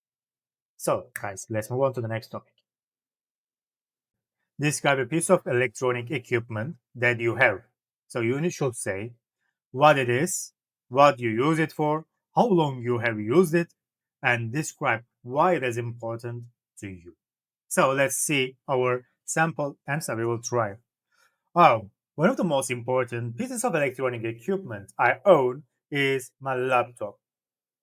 I bought it around 3 years ago when I started university and I was in need of a laptop to conduct my thesis, my assignments, project, do my homework, and editing some photos for my university lectures. And it has been my constant companion ever since. I use it for everything from studying and writing essays to editing photos and watching documentaries. Over time, it has become an essential tool for both work and relaxation. What I appreciate most is its reliability.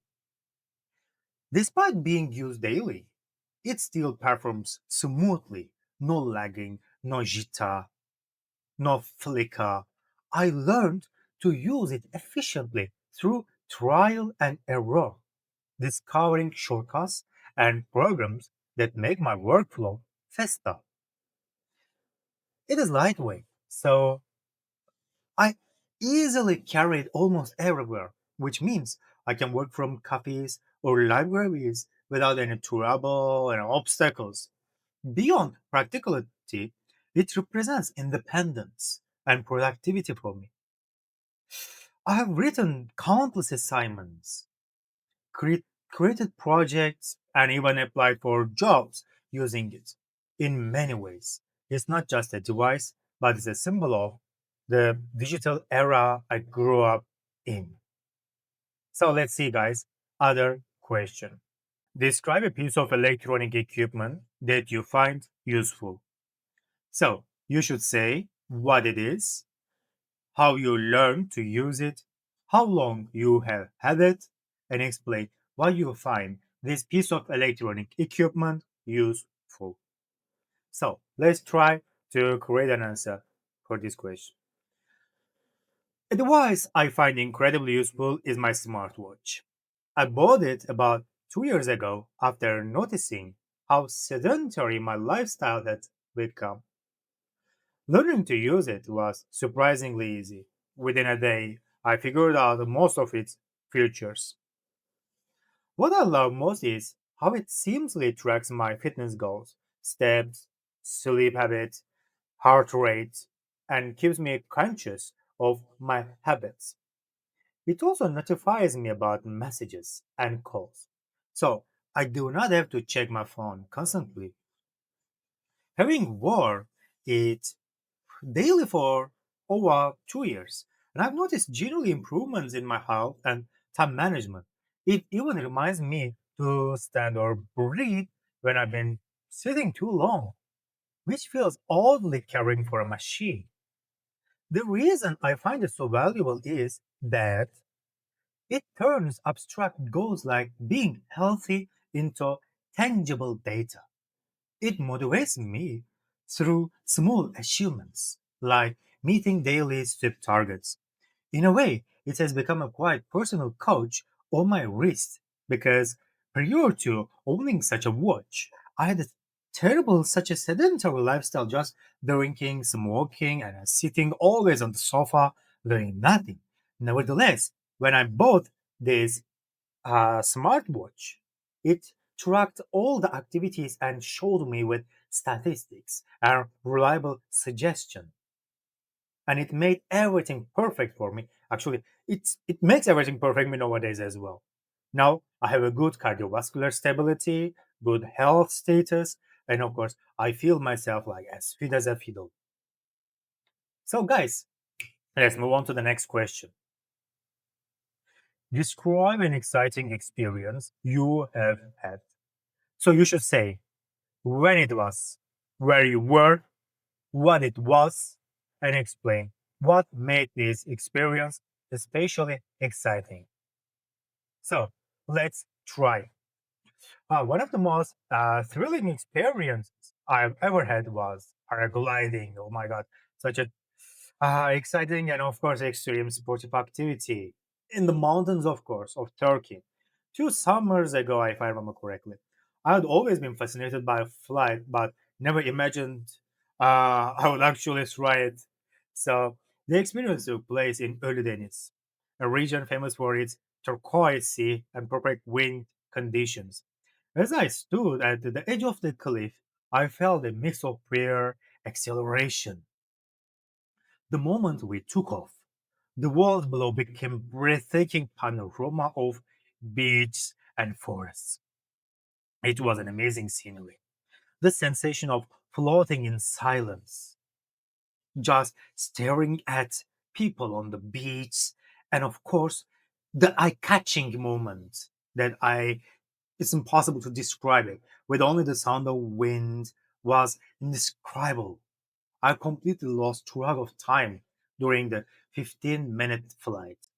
What made it especially exciting was how it changed my fear of heights, and it turned it into pure joy, with, of course, little fear. The instructor even let me steer for a few minutes, which gave me a huge confidence boost. But of course, really scary experience I gained then. When we landed, my legs were shaking, but my heart felt incredibly light. This experience reminded me how courage often hides behind moments of hesitation. Talk about last time your whole family got together. So you should mention where you met, what you did together, how long you spent together, and say if you would like to do same thing again soon or not, and why. So let's see our sample answer. We will try. Um, the last time my whole family got together was last summer when we organized a reunion at my grandparents' countryside house. It had been years since everyone was in the same place, so the atmosphere was full of excitement. We spent 3 days there, cooking, sharing stories, gathering around the same dinner table, and revisiting childhood memories. During the evenings, we sat outside under the stars, talking for hours about how life had changed. I guess we missed our childhood. The children played in the garden, while the adults helped my grandmother prepare traditional dishes. I remember how laughter echoed through the house, something we all had missed. Nowadays, we do not have such kind of life. There is no joy, there is no love. The reunion made me realize how easily we drift apart when life gets busy.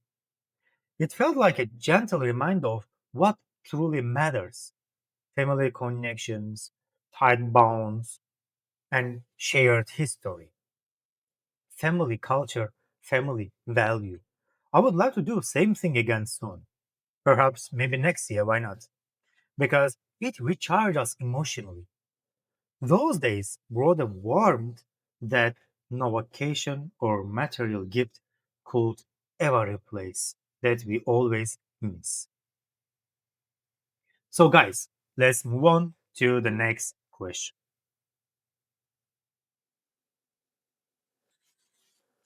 Describe a family member you get on well with. You should mention what their personality is like, what things they like doing, if they have any strong dislikes, and say why you think you have a good relationship. So, let's try. One family member I get along exceptionally well with is my older sister. She has an incredibly warm and empathic personality, always ready to listen and offer advice without being judgmental. She loves reading, painting, and cooking, and of course, often experimenting with new recipes on weekends. On the other hand, she has a strong dislike for dishonesty and laziness, which she points out in a calm but firm manner. I think our good relationship is largely because we share similar values. We have a lot in common, especially honesty and curiosity. We often spend hours talking about books, travel plans, or personal goals, or which strengthens our bonds. I also admire her patience and sense of humor, which makes even difficult conversations enjoyable. She encourages me to take risks and supports me when I feel uncertain. Moreover, she is the type of a person who remembers small details about my life, which makes me feel valued.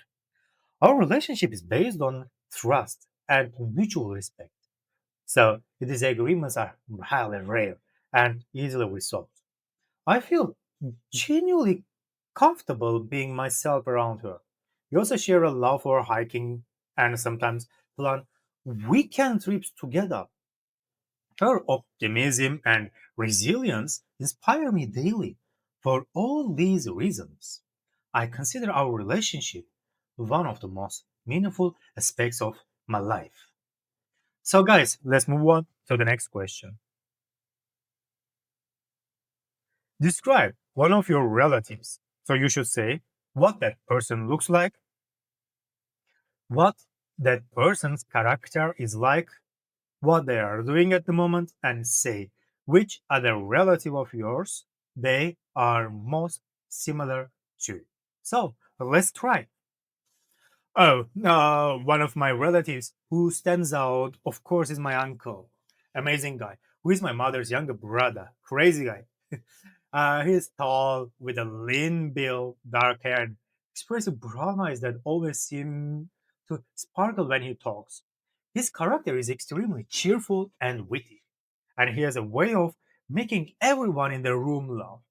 At the moment, he is running his own small business and managing several projects simultaneously, which shows his hardworking nature.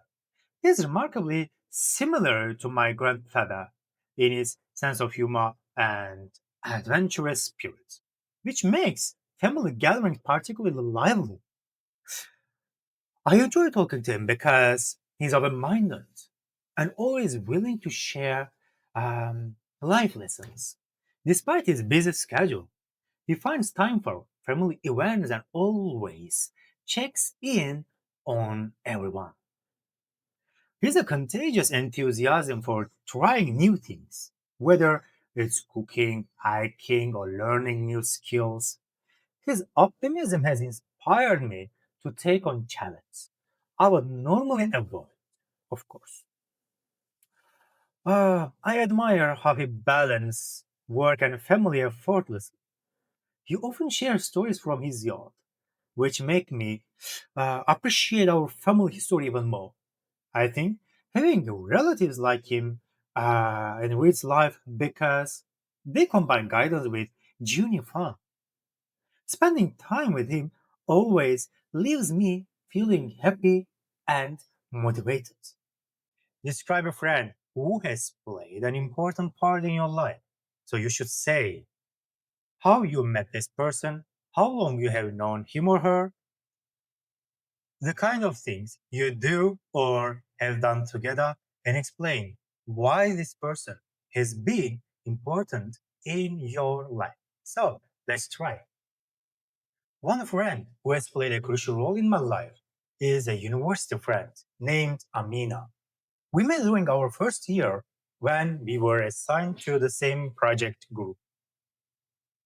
I have known her for over 6 years, and throughout this time, we have shared countless experiences from late night study sessions to travel adventures. We often discuss personal challenges and support each other through stressful periods. What makes her particularly important is her ability to listen without judgment and offer constructive advice. We also enjoy outdoor activities together, like hiking, cycling, which strengthens our bond. Amina has a positive influence on me. She encourages me to pursue my passion and face my fears. Her sense of humor makes every situation more enjoyable, even the most challenging ones. She has been a source of motivation, helping me maintain focus during exams and career decisions. Even when I seek help for my relationships or any advice that I need, she is always with me. I feel lucky to have someone I can rely on unconditionally. We celebrate each other's success and comfort each other during setbacks.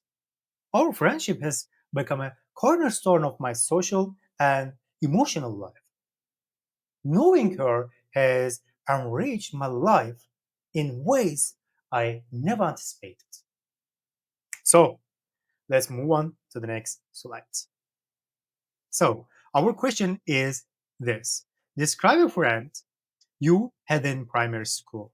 So you should say what that person was like, how long you were friends for, what things you did together, and say whether you are still in contact with that person or not, and why. So let's try, guys. Oh, during primary school, I had a close friend named Timur. He was energetic, curious, talkative, and always eager to explore new ideas or games, adventures.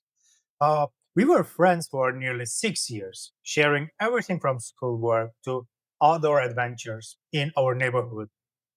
We used to play football, ride bikes, and create imaginary stories that lasted hours.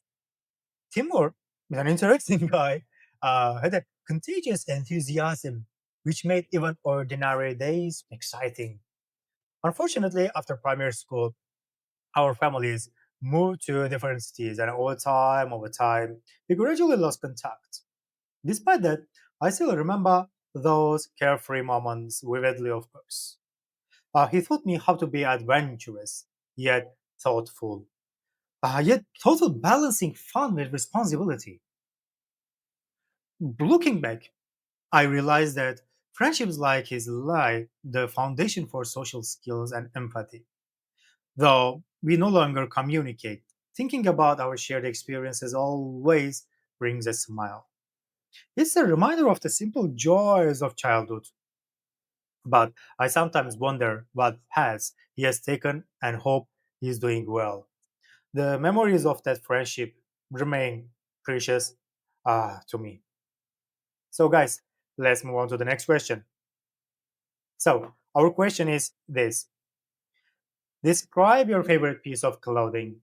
You should say where you got it, do you often wear it, when you wear it, and explain why it is your favorite piece of clothing. So let's try.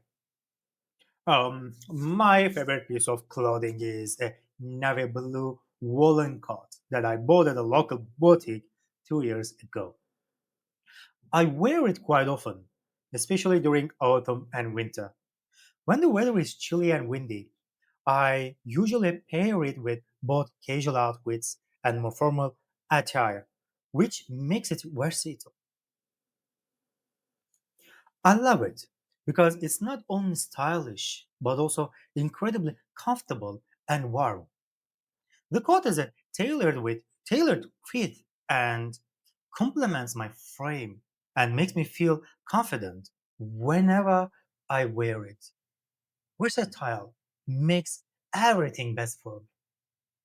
I was drawn to it because of the quality of the fabric and the subtle design details, like the buttons and pockets. Every time I put it on, I receive compliments, which adds to its appeal. It also holds sentimental value since I bought it during a special shopping trip with a close friend. I think it reflects my personal taste and practical sense of fashion. Moreover, it's durable and has remained in excellent condition despite frequent use. I enjoy wearing it when attending events or simply walking the city. It's a type of garment that combines utility with elegance. I believe a good piece of clothing should feel timeless, and this coat does exactly that. So, guys, let's move on to the next question. Describe a piece of furniture that you own. So you should say what it is, where you bought it, and how you use it, and explain why you like it. So, guys, let's try. The piece of furniture I truly value is my reading chair. I bought it at a local furniture store about 3 years ago, and it has been a central part of my living room ever since. Um, the chair is a deep, unholstered armchair with soft cushions, perfect for long reading sessions. I use it almost daily, usually in the evenings, to read books, or listen to music, or relax after work. What I like most about it is comfort. Of course, it supports my back and allows me to sit for hours without discomfort. It has a simple yet elegant design, which blends well with the rest of my decor. The chair has also become a cozy spot for guests, making it a social as well as a personal space.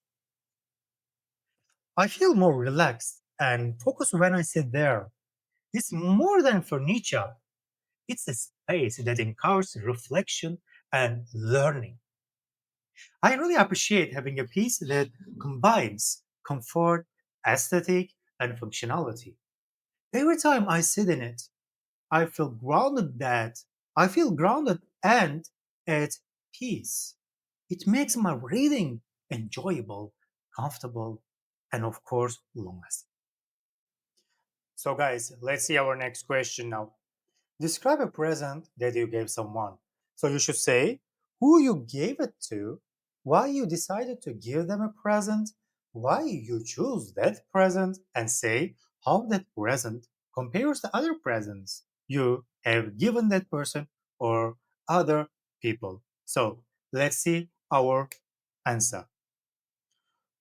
One present that I recently gave someone was a handmade leather journal to my best friend. It's Marcus on his birthday.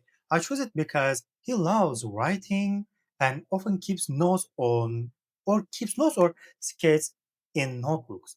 I specifically selected this journal for its quality leather cover and durable binding, which I thought would last for years. Compared to other gifts I've given him, like books or small gadgets, this one felt more personal and meaningful. I spent time writing a small note on the first page, adding a personal touch that he really appreciated. The gift symbolized both my friendship and encouragement for his creative pursuits. When he opened it, he was genuinely surprised and delighted, which made me feel proud. I think what made this present stand out was the thoughtfulness behind it, rather than its price or extravagance. Giving it also strengthened our bond and reminded him how well I understand his interests. It was a meaningful gesture and that combined practicality with sentiment. I believe gifts are most memorable when they reflect the recipient's personality. This one certainly did, and it's now his constant companion during travels and writing sessions. So, guys, let's see our next question. Describe your or your friend's experience with an illness or injury. So, you should say what it was, when it happened, how you handled it, and say how do you feel about it now. So, let's try. Uh, a few years ago, I experienced a fairly serious knee injury while playing football with friends. It happened during a match when I twisted my knee awkwardly after a sudden turn. At first, I thought it was minor, but the pain increased, and walking became just difficult and punishment. I immediately visited a doctor who advised an X-ray and recommended physiotherapy. I followed the treatment plan diligently, which included exercises to strengthen my muscles, regular rest, cardiovascular activities, balance training, proprioception, neuromuscular coordinates. And so the recovery process took several months, requiring patience and dedication. What helped most was maintaining a positive attitude and adhering strictly to medical advice given by my physiotherapist. So grateful for the experience because it taught me the importance of listening to my body.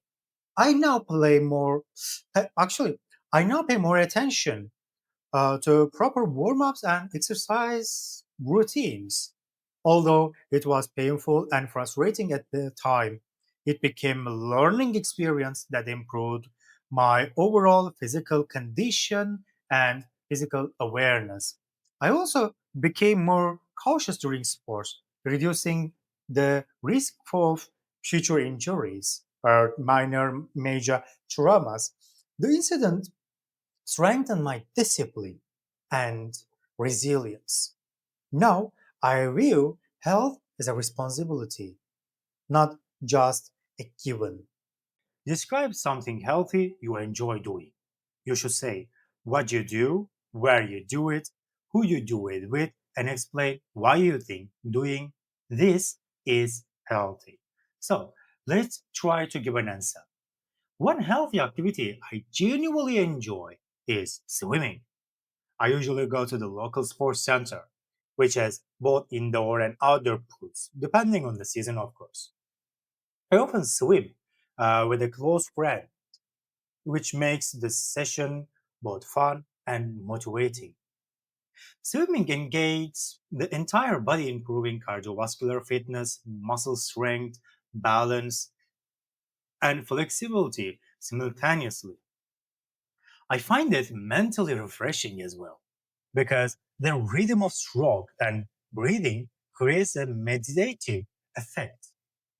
I usually swim for about an hour, combining different styles such as freestyle and backstroke or butterfly. Beyond the physical benefits, it's an activity that reduces stress and promotes mental well being. It's just a bit of escapism sometimes for me.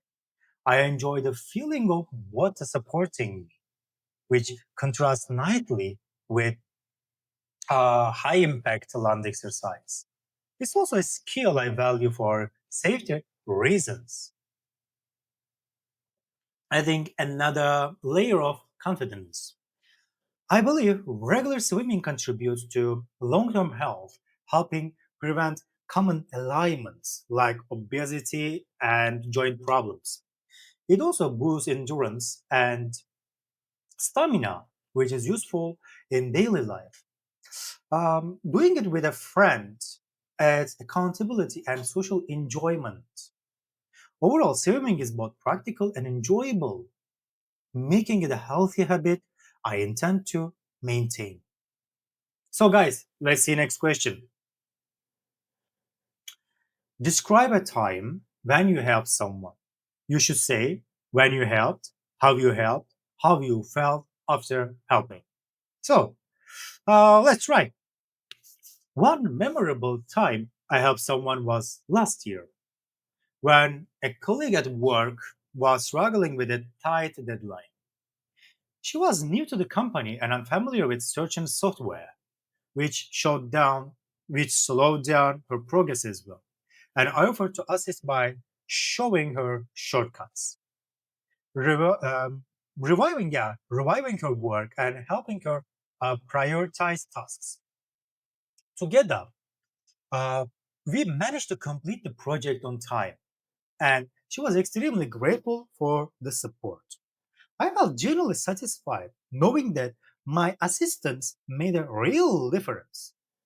It strengthened our working relationship and also gave me a sense of achievement. Helping her reminded me of the importance of collaboration and empathy in professional settings. I also learned more about the project myself in the process, which was an added benefit. Seeing her relieved expression was incredibly rewarding. It reinforced the idea that small acts of help can have a significant impact. Afterward, our team celebrated the successful project, which created a positive work atmosphere. I realized that uh, offering guidance is not just about the task, but about building trust. Experiences like this encourage me to support others whenever possible. So, guys, I think that's enough. Let's see the next question. Describe a historical place that you have visited. So, you should say what kind of place it is, where it is located, what the historical significance of this place is, and describe your experience of the place. So, a little bit difficult question, but we can try. Why not? So, a historical place I visited that left a deep impression on me is Colosseum in Rome. It's in Italy. It's an ancient amphitheater built atmosphere 2000 years ago. Was once used for uh, gladiatorial contests and public spectacles. Visiting the Colosseum gave me a real sense of history. It's massive, well preserved, and full of architectural detail that reflects the ingenuity of Roman engineers. Walking through the corridors and seeing the tiers where spectators once stood made the past feel very tangible. I also learned about uh, social and political significance of the Colosseum and how it was a tool for entertainment as well as propaganda. Um, Being there was a mix of awe and curiosity. I could almost picture the crowd cheering during the games. The experience reminded me how important it is to preserve historical sites not just as tourist attractions, but as lessons about human civilization. And in comparison with other nations and in comparison with other historical heritage or heritage in other countries, Rome preserves it very well. That there is no defect in this era. So, guys, I think that's enough as an example. Let's see our next question. Talk about an activity you like doing when you're on holiday. So, you should say where you usually do it, who do you do it with, and why you enjoy it, and say whether you also enjoyed doing that when you were a child or not, and why. So, it's a really long question. First of all, I need to find an activity. Okay, hiking. Let's try. One activity I always enjoy on holiday is hiking. I usually do it in mountainous or forested regions, which provide a combination of physical exercise and natural beauty. I often go with friends or family, which makes the experience both social and enjoyable. Hiking allows me to disconnect from technology and daily routines, which is incredibly refreshing. And as well, I especially love reaching scenic viewpoints where the sense of achievement is paired with breathtaking landscapes. As a child, I also enjoyed hiking, although the routes were shorter and simpler. Over the years, it has become a more challenging and rewarding activity, pushing my endurance and stamina. I also find it mentally beneficial as it encourages reflection and mindfulness. Planning the route and navigating the trails adds a sense of adventure. Hiking also exposes me to local flora and fauna, making the experience educational. I often combine it with photography, capturing memories of my journeys. It strengthens both my body and mind, making it a wholesome holiday activity. The combination of exercise, nurture, and companionship makes hiking a favorite pastime. So, I think that's enough. Let's see the next question. Talk about somewhere you went on holiday. So, you should say how you got there, what activities you did there, who you went with, and say if you would recommend that holiday to a friend or not, and why. Okay, similar to the previous question, but about place, of course. Okay, Santorini. Okay, let's go. Last year, I went on holiday to Santorini, Greece, with a close friend. We flew directly from our city, which made the journey smooth and convenient. During the trip, we explored the famous whitewashed buildings, watched sunsets from Oya, and visited ancient ruins. We also we also enjoyed the local cuisine, including fresh seafood and traditional Greek dishes, and um, amazing wines there. The island scenery was stunning, with turquoise waters contrasting against volcanic cliffs. The experience was both relaxing and adventurous, as we tried both tours, even a short hike along the caldera. I will definitely recommend Santorini to a friend because it combines history, culture, and natural beauty seamlessly. The people were welcoming, and the atmosphere was peaceful yet lively in the towns. Staying in a small guest house added to charm a local feel of the holiday. The trip offered plenty of photo opportunities, which we both appreciated. It was a perfect mix of exploration and relaxation. I returned feeling rejuvenated and inspired by the island's unique landscapes. Santorini left a lasting impression and remains one of my favorite holiday destinations. Talk about your dream holiday. So you should say where you would like to go, what kind of accommodations you would like, what activities you would like to do, and say if you ever think you will go on a holiday like that or not. And tell me why. So let's try to give an answer. My dream holiday will be a 2 week trip to New Zealand. I imagine staying in a mix of boutique hotels and um, eco, eco, eco hotels, eco trips, or maybe some sort of bungalows to enjoy both comfort and immersion in nature. I would love to explore the stunning landscapes, including mountains, fjords, beaches, and engage in activities like hiking, kayaking, and wildlife watching. I've always been fascinated by the country's diverse scenery, which seems perfect for adventure and relaxation at the same time, of course. Ideally, I would go with a small group of close friends who share my love for nature and exploration. I would also like to experience a local Maori culture and visit unique towns along the way to experience their moral values, their cultures, traditions, and heritage. Um, Planning it carefully will ensure a balance between sightseeing and leisure. I imagine taking countless photographs to capture memories and even trying out some local cuisine. While it might be expensive and require careful planning, I believe it will be worth it.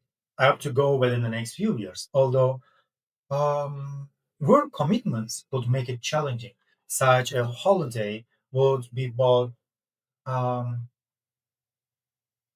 physically invigorating and mentally inspiring. I will return feeling enriched and with a greater appreciation for natural beauty of Maori. So, guys, let's move on to the next slide. Talk about your plans for your next long vacation. So, you should say where you want to go, who you want to go there with, and what you want to do when you get there. And say how likely you are to do what you have planned and why. So, let's try again. For my next long vacation, I plan to visit Japan during the cherry blossom season. I want to go there with my closest friends, as sharing the experience would make it uh, more memorable. I plan to explore Tokyo, Kyoto, Fukuoka, and smaller towns, enjoying both urban life and traditional culture. Activities would include visiting temples, trying local food, taking part in festivals, and photographing the iconic cherry blossoms. I also want to experience a traditional where you can stay and soak in an onsen to fully relax.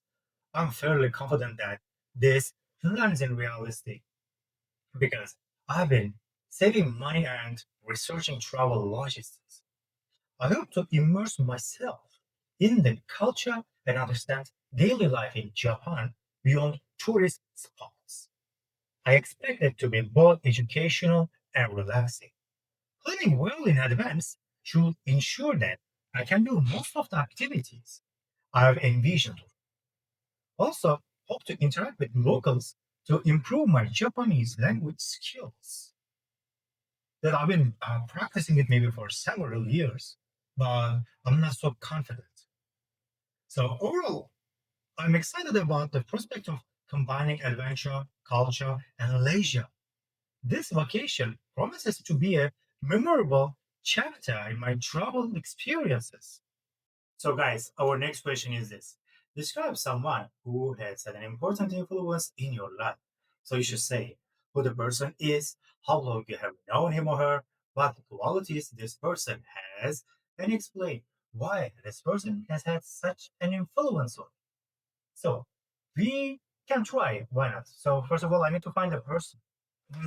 My high school English teacher. This will be a good example. So, uh, one person who has had a profound influence on my life is my high school English teacher, IELTS. I've known her for about 6 years, ever since she told me in 10th grade. Her most remarkable qualities are her patience, dedication, and the genuine enthusiasm she shows for teaching. She encourages students to think critically and express themselves confidently, which was a turning point in my academic journey. Um, Miss Aigul also demonstrates empathy, always taking the time to listen and understand personal struggles. She inspired me to pursue higher education and guided me through university applications. Her passion for literature and learning motivated me to develop my own interests in reading and writing. I often remember her advice when facing challenges, which helps me remain calm and focused. She also taught me the importance of discipline and consistency in achieving long term goals beyond academics. She influenced my personality, helping me become more open minded and communicative. Her encouragement and belief in my abilities gave me the confidence to aim higher. I admire her commitment to making education meaningful and engaging. I would not be where I am today without her guidance.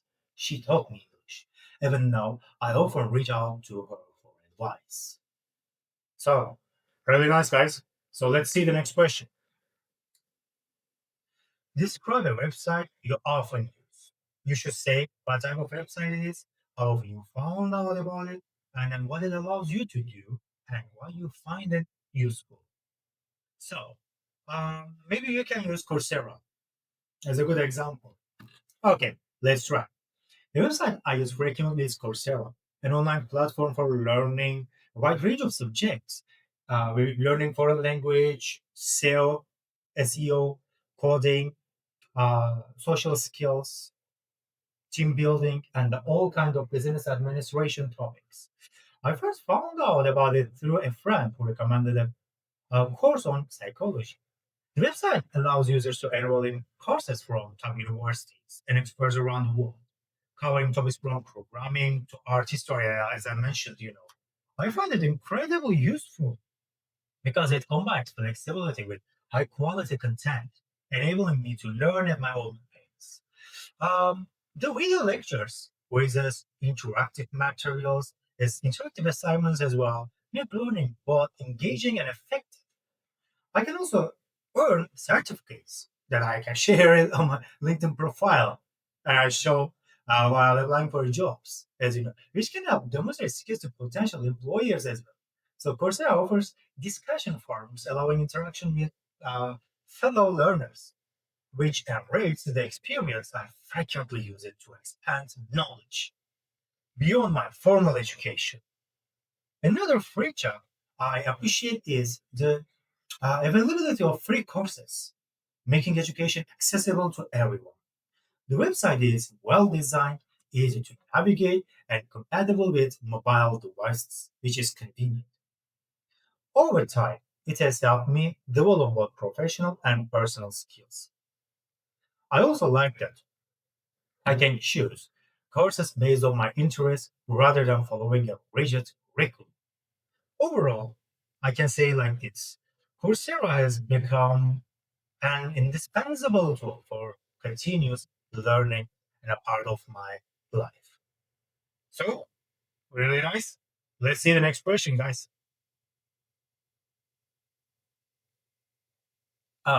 What is this? Talk about one method of learning a foreign language you have used. So you should say what you did, how long you use this method for, how it compares to other methods of learning a language, and say if you will use that same method in the future or not. Why not? So, I need to find an approach.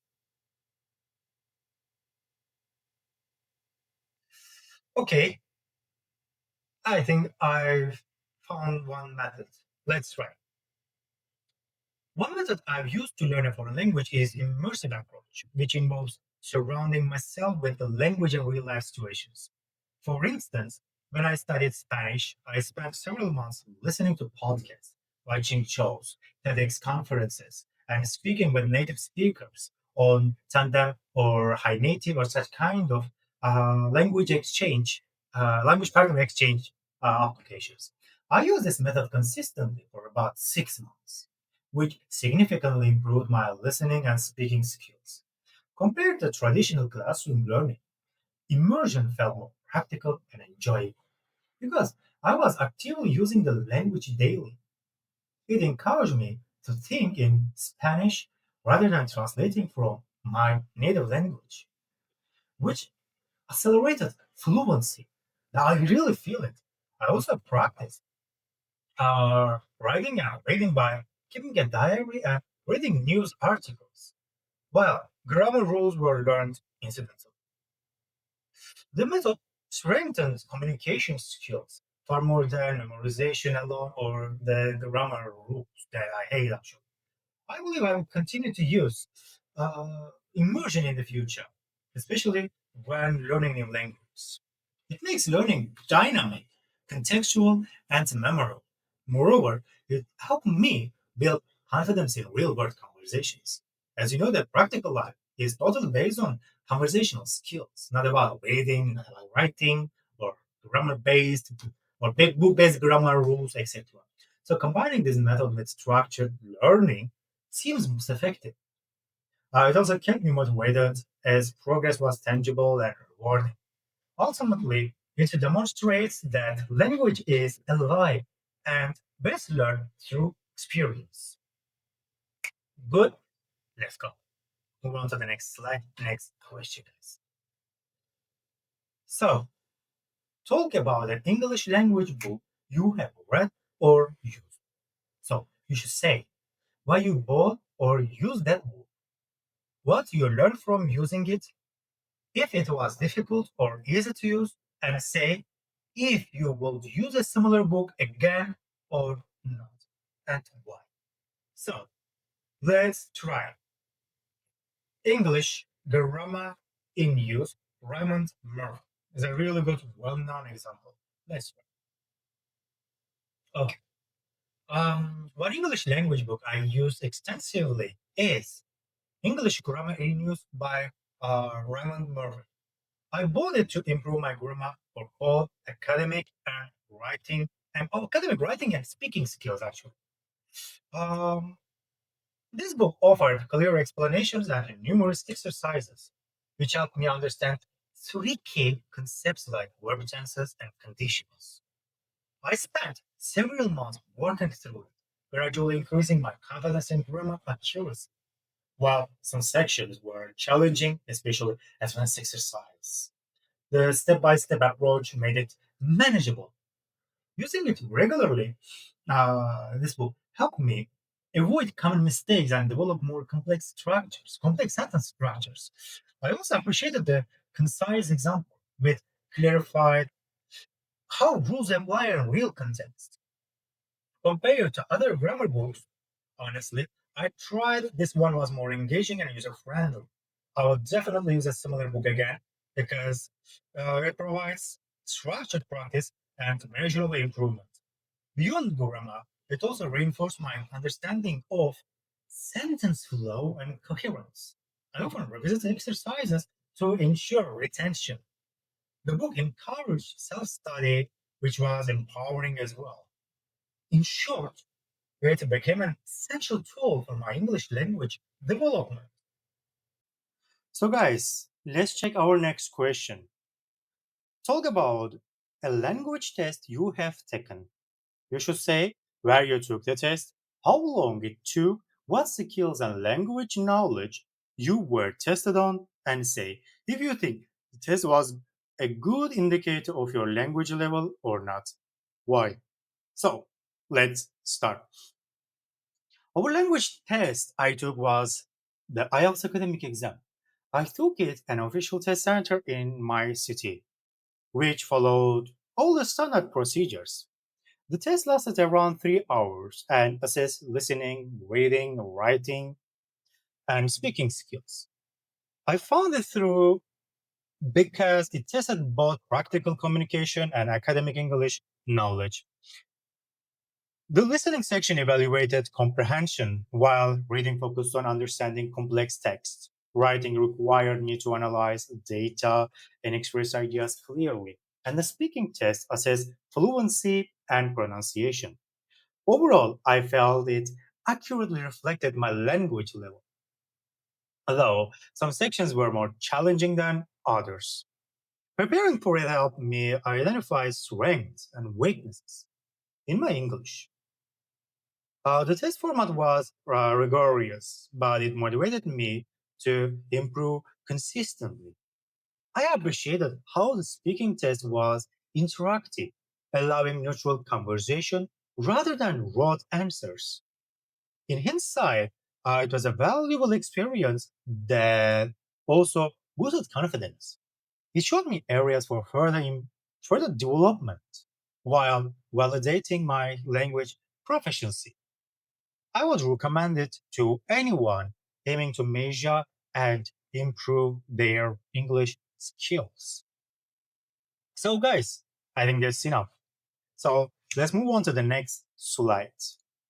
So, our question is this: describe a time you were late for something.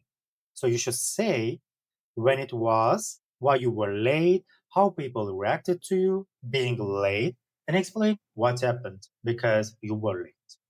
So, let's try.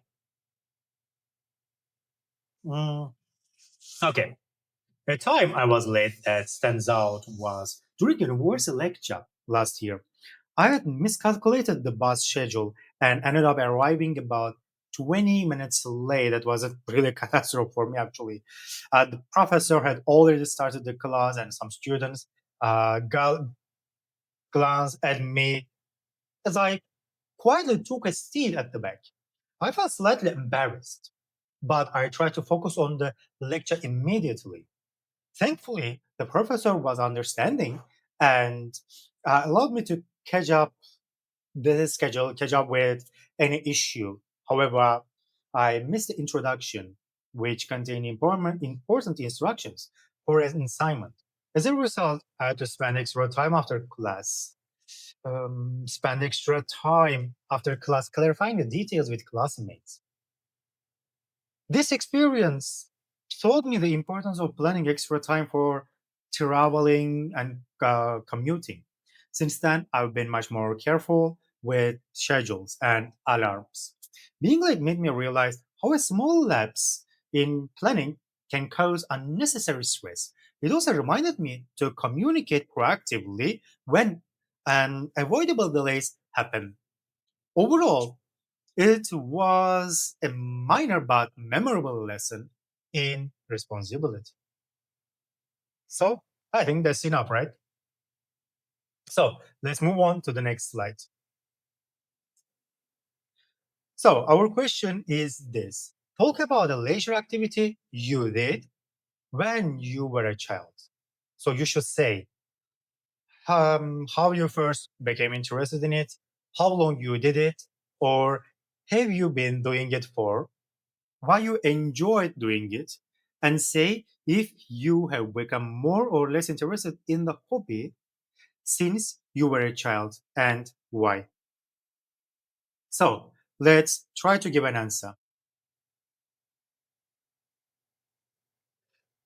When I was a child, I enjoyed drawing and sketching as a leisure activity. I first became interested in it around the age of 6 after receiving a set of colored pencils for my birthday. I continued drawing regularly for several years, creating everything from cartoons to landscapes. I enjoyed it because it allowed me to express ideas visually and explore my imagination freely. It was a relaxing way to spend afternoons and often became a shared activity with my siblings. All the time, I joined a small art club at school, which improved my skills and introduced me to different techniques. Compared to my current hobbies, I've become slightly less interested, mainly due to academic commitments. However, um, drawing still provides a sense of calm and creative satisfaction whenever I return to it. It also reminds me of the joy and curiosity I had as a, I had as a child. That curiosity. The hobby taught me patience, attention to detail, and perseverance. Occasionally, I sketch as a way to distress. I hope to review it more consistently in the future. Drawing remains a meaningful link to my childhood and personal expression. So, guys, I think that's all right. Maybe I can extend, but no need for now. It's your responsibility. Add something more later. So let's move on to the next slide. So our next question is this: describe the most useful household appliance that you have. So you should say what it is, how it works, how life will be without it and explain why it is so important to you. I think it's a repetition here on the slide, but it's not important. So let's try. The most useful household appliance I own is my washing machine. It works by automatically washing clothes with programmed cycles that control water temperature, spin speed, and detergent distribution. Without it, laundry would take hours of manual scrubbing and rinsing, which is both tiring and time consuming. It's just a terrible thing to think. So it's particularly helpful for heavy items like blankets and bed linens. I appreciate how it saves energy and ensures clothes are cleaned thoroughly. Over time, it has become indispensable to my daily routine as a professional sportsman, of course. And of course, all day, night, I work, so I don't have enough time to wash or just to do any kind of laundry. The convenience as well allows me to focus on other tasks or spend time relaxing instead of doing exhausting, just manual washing. I also like that modern machines are efficient, quiet, and user friendly, knowing that I can wash clothes at any time without hassle brings peace of mind.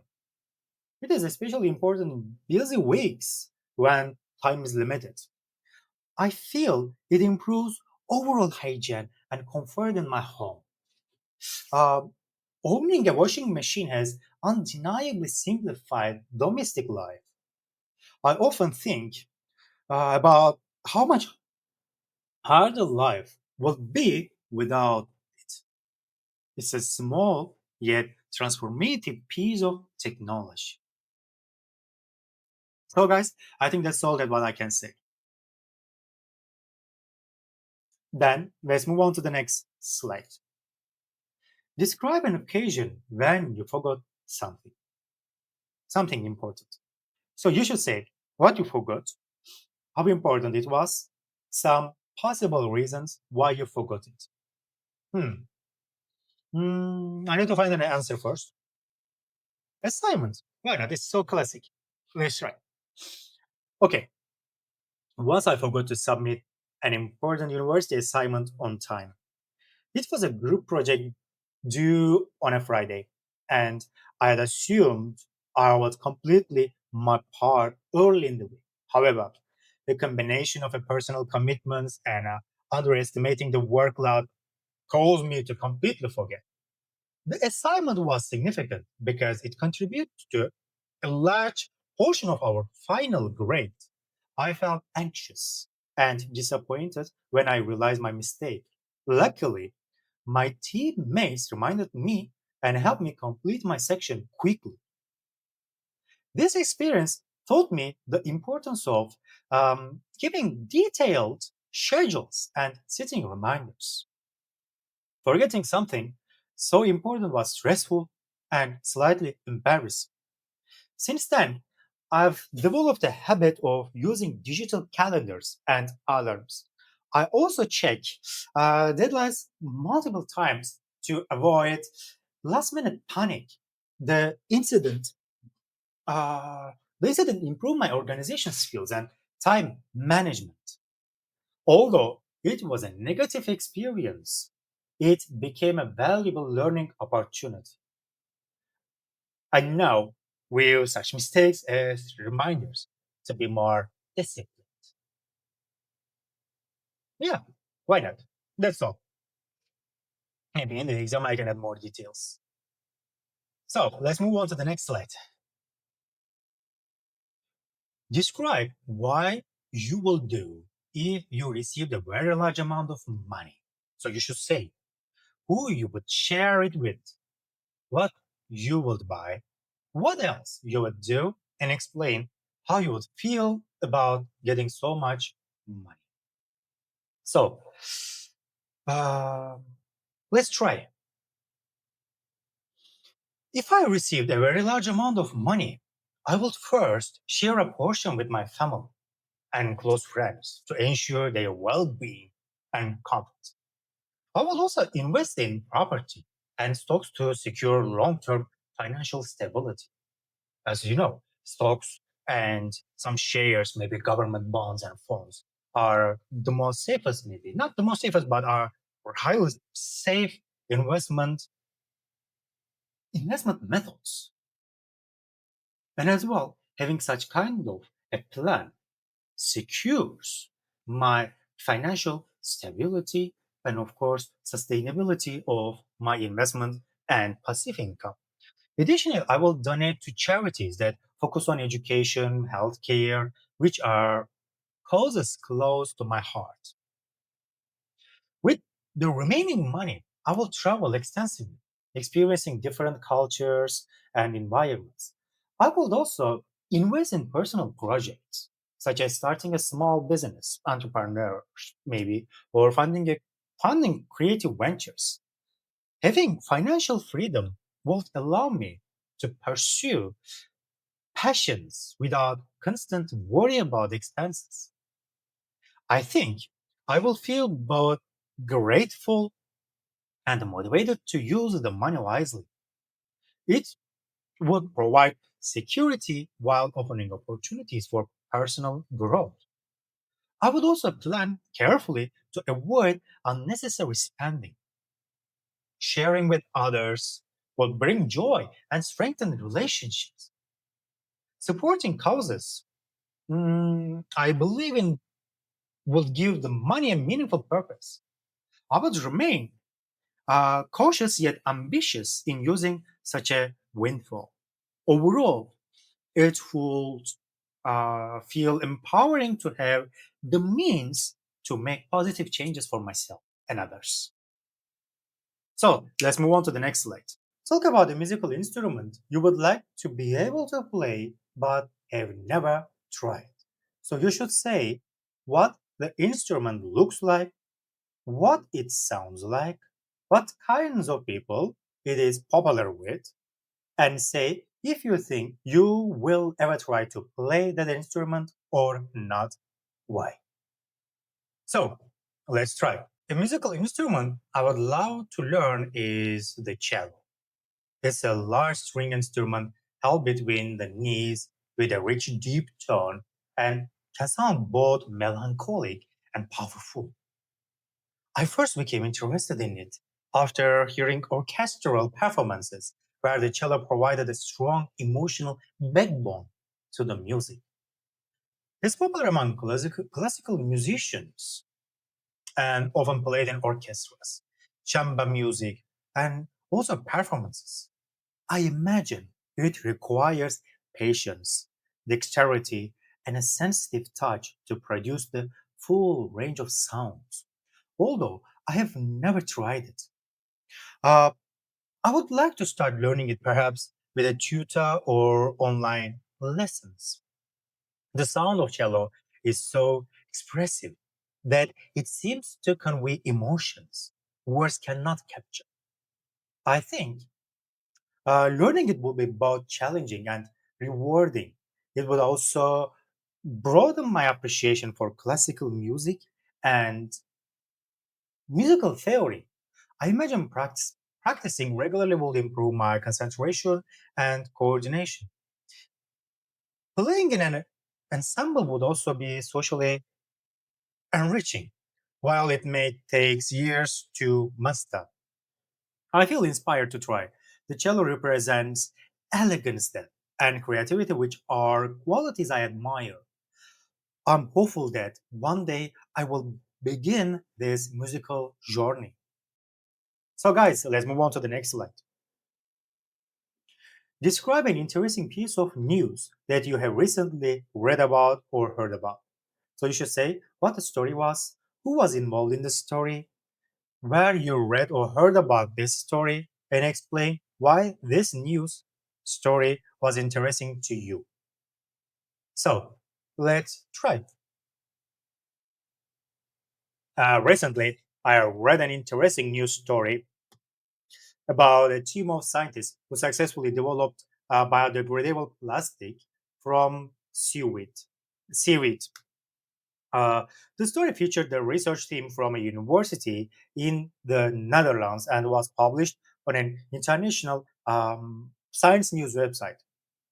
I found the article fascinating because it represented a potential solution to the global plastic pollution crisis.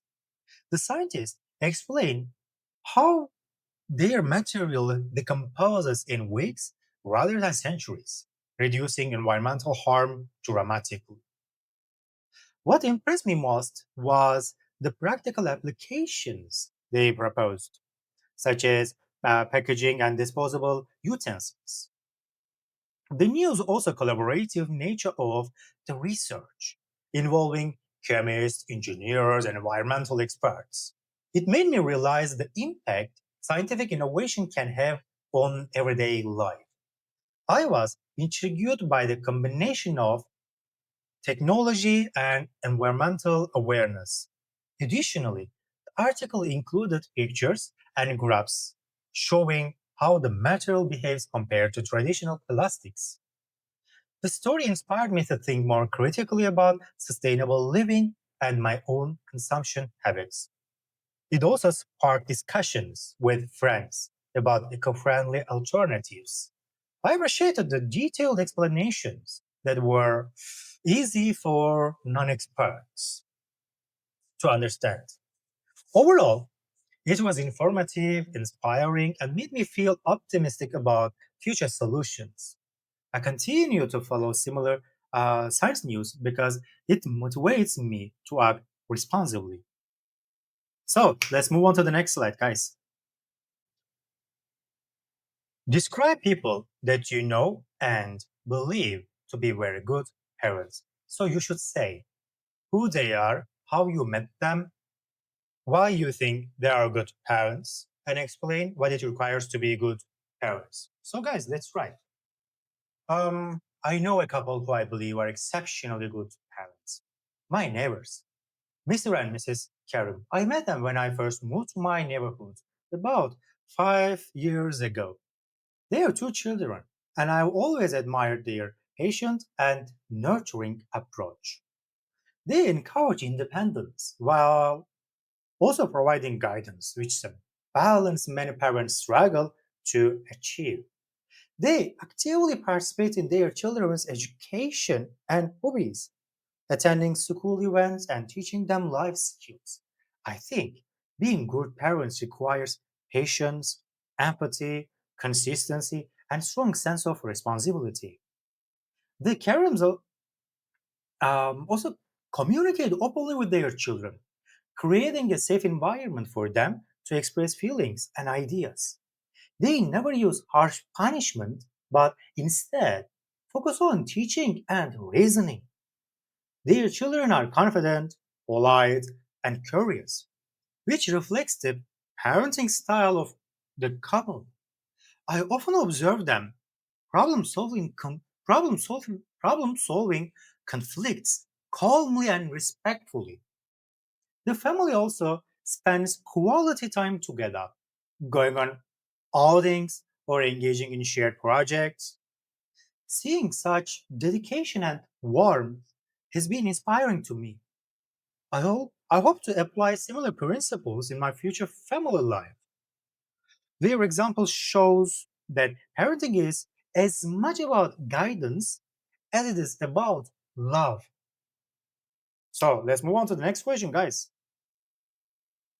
Describe the best party you have been to.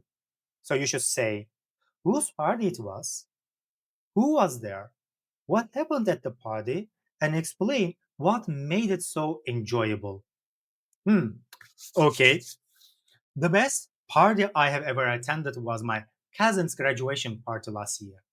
It was held at her family home, and around 30 relatives and friends were present. The atmosphere was lively, catching with music playing, catchy tune, and everyone enjoying foods and drinks. We played games, shared stories, and even had a small dance session. What made it particularly enjoyable was the mix of celebration and closeness. Of course, drunk people never say. Everyone was genuinely happy and engaged. My cousin gave a short speech expressing gratitude, which can create an emotional moment for everyone who cares. So the decorations were simple but elegant, as you know, the classic family house. Adding to the festival, actually adding to the festival mood, yeah, this decoration just quite enough. I also enjoyed the opportunity to meet relatives hadn't seen in years. Conversations followed naturally, and it followed and allowed to fill the room. The food was delicious, no complaint, and featuring both traditional dishes and modern treats. What stood out was how inclusive the gathering felt, with activities for both adults and children. Overall, it combined excitement, connection, and a sense of accomplishment. It remains memorable because it celebrated not just an achievement, but the bonds between family and friends. So, guys, let's see the next question. Talk about the birthday party you can remember well. So, you should say how you celebrated, who you were with, why you remember that day, and say how it was different from other birthdays you have had before or since. So let's try. One birthday party that I remember vividly was 18th birthday celebration. Oh my god, so crazy. I celebrated a local coffee with my closest friends and few family members. Some of them got drunk. We decorated the place with balloons and banners, creating a cheerful atmosphere to share everything. My friends organized a um, bringing a custom cake and singing for me. This, I just I close my ears, and which was incredibly touching, of course. We played games, shared stories from school and private life, as you know, we gossip, and spent the evening laughing and taking photos. I remember that day clearly because it was the first birthday where I felt a sense of independence and adulthood. It differed from other birthdays because it was more personalized and involved a close circle of people rather than a large, absurd gathering. The combination of surprise, friendship, and thoughtful planning made it unforgettable. I also appreciated the small gifts that reflected how well my friends knew me. The music playlist was cheerfully created with my favorite songs, techno, energy, adding energy to the celebration. We ended the evening with a toast to the future, which felt meaningful. Yup, that birthday strengthened my friendships and created lasting memories. Compared to previous birthdays, so boring, 17th, 16th, blah, blah, blah, blah, it felt more significant and memorable because I couldn't do something. Because you know that I was just 17 or 16. So it's impossible to do something at these ages. So it taught me the joy of celebrating with people who truly care as well. I think that's enough, guys. So let's move on to the next slide. Describe a typical festival or celebration in your country. So you should say when it usually happens, what it is celebrating, what people do, and say if that is your favorite celebration or not, and why. Okay, we will try. A typical festival in my country is Nowruz in Kazakhstan. It usually occurs on the 21st of March. It celebrates the beginning of the new year, according to the traditional calendar and the arrival of spring. People celebrate by preparing special meals, wearing traditional clothes, and participating in outdoor games and cultural performances. Families often gather to visit each other and exchange greetings and small gifts. Nowruz also involves music, dancing, and storytelling, highlighting the rich cultural heritage that we preserve. Children participate in folk games and activities, horse riding, archery, making it a festival for all ages. I particularly enjoy the food. No complaint. The food prepared during this time, such as sumalak and other traditional sweets, is Kazakh name sumalak. and other traditional sweets. While it's a widely celebrated festival, the communal spirit and joyful atmosphere make it feel personal and meaningful. I would say it's one of my favorite celebrations because it brings together family, friends, and the wider community. It also reminds us of cultural roots and their importance of tradition. People, enti- People generally spend the entire day outdoors, enjoying nature and social interaction. Navruz promotes a sense of unity and gratitude. Unlike other celebrations, that may focus on religious or commercial aspects, as you know, this festival is deeply cultural, regional. The combination of festivity, reflection, and enjoyment makes it truly special. So let's move on to the next slide. So our next question is this: describe your favorite festival or celebration. So you should say what time of year it is, why you like it, what you usually do, and say how that festival or celebration compares to others in your country or abroad. So let's start. My favorite festival is Eid al-Fitr or Eid al-Fitr, a little bit Arabic. It means Ramadan Eid, which occurs at the end of Ramadan. I enjoy it because it combines religious significance with my family gatherings, with general family gatherings and festive cheer. On this day, we usually dress in our best clothes, visit relatives, and exchange gifts. The celebration also involves preparing delicious meals and sweets, which everyone looks forward to. What I love most is the spirit of generosity and togetherness. People often give to charity and share food with neighbors. Compared to other celebrations in my country, this aid focuses more on the community, gratitude, and spiritual reflection. It's also a time to reconnect with family members who live far away. The festive atmosphere is enhanced by decorations, music, and laughter filling homes. Children eagerly anticipate the day, participating in fun activities and receiving treats.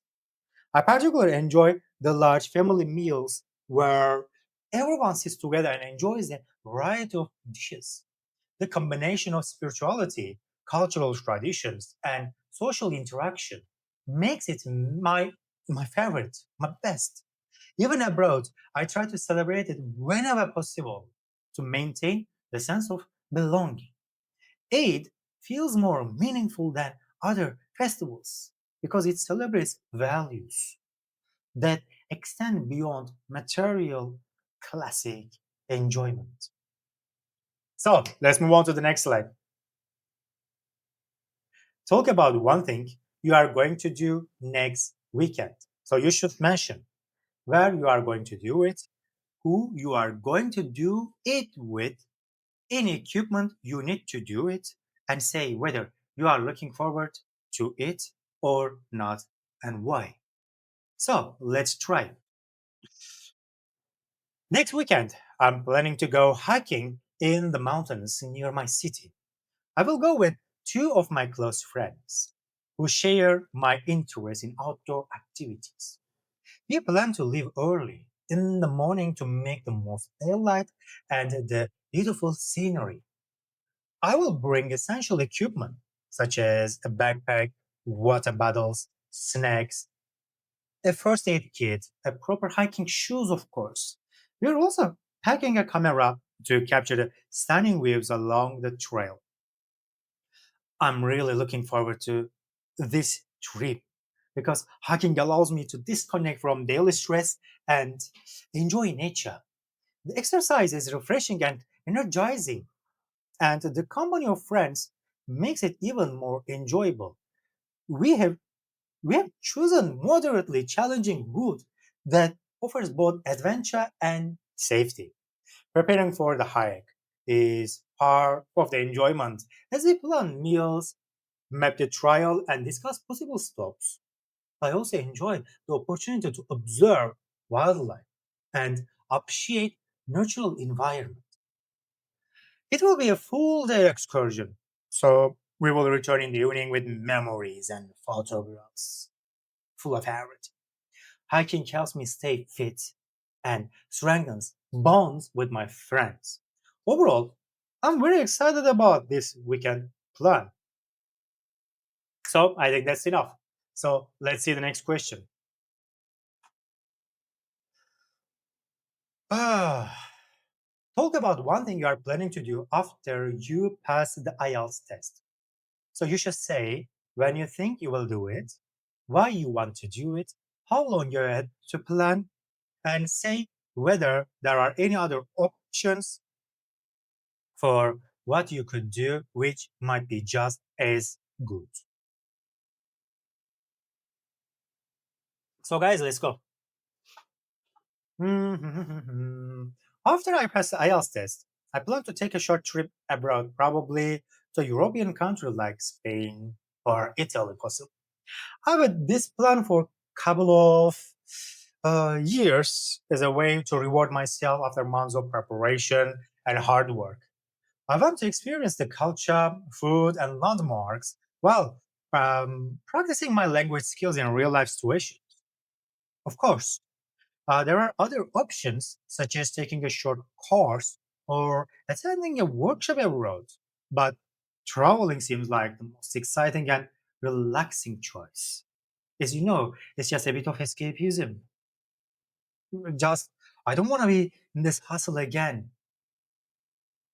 But I feel confident that I will follow through with this plan because it's something I've been looking forward to for a long time.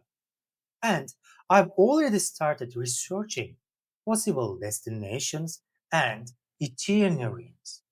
As you know, I'm a digital nomad.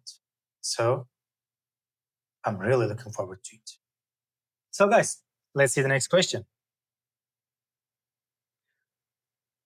Talk about a goal or ambition you have. So you should say when and why you first discovered you had that goal or ambition. What you need to do to make it come true, what your next step needs to be, and say if you think you will achieve that goal or ambition or not, and why. So, guys, let's try. One ambition I have is to become fluent in at least three foreign languages. I first realized this goal when I discovered my love for learning about different cultures in high school. To achieve it, I need consistent practice, immersion, and structured study in each language. I should cover all language skills. My next step is to enroll in intensive language courses and participate in conversation clubs, which is highly beneficial.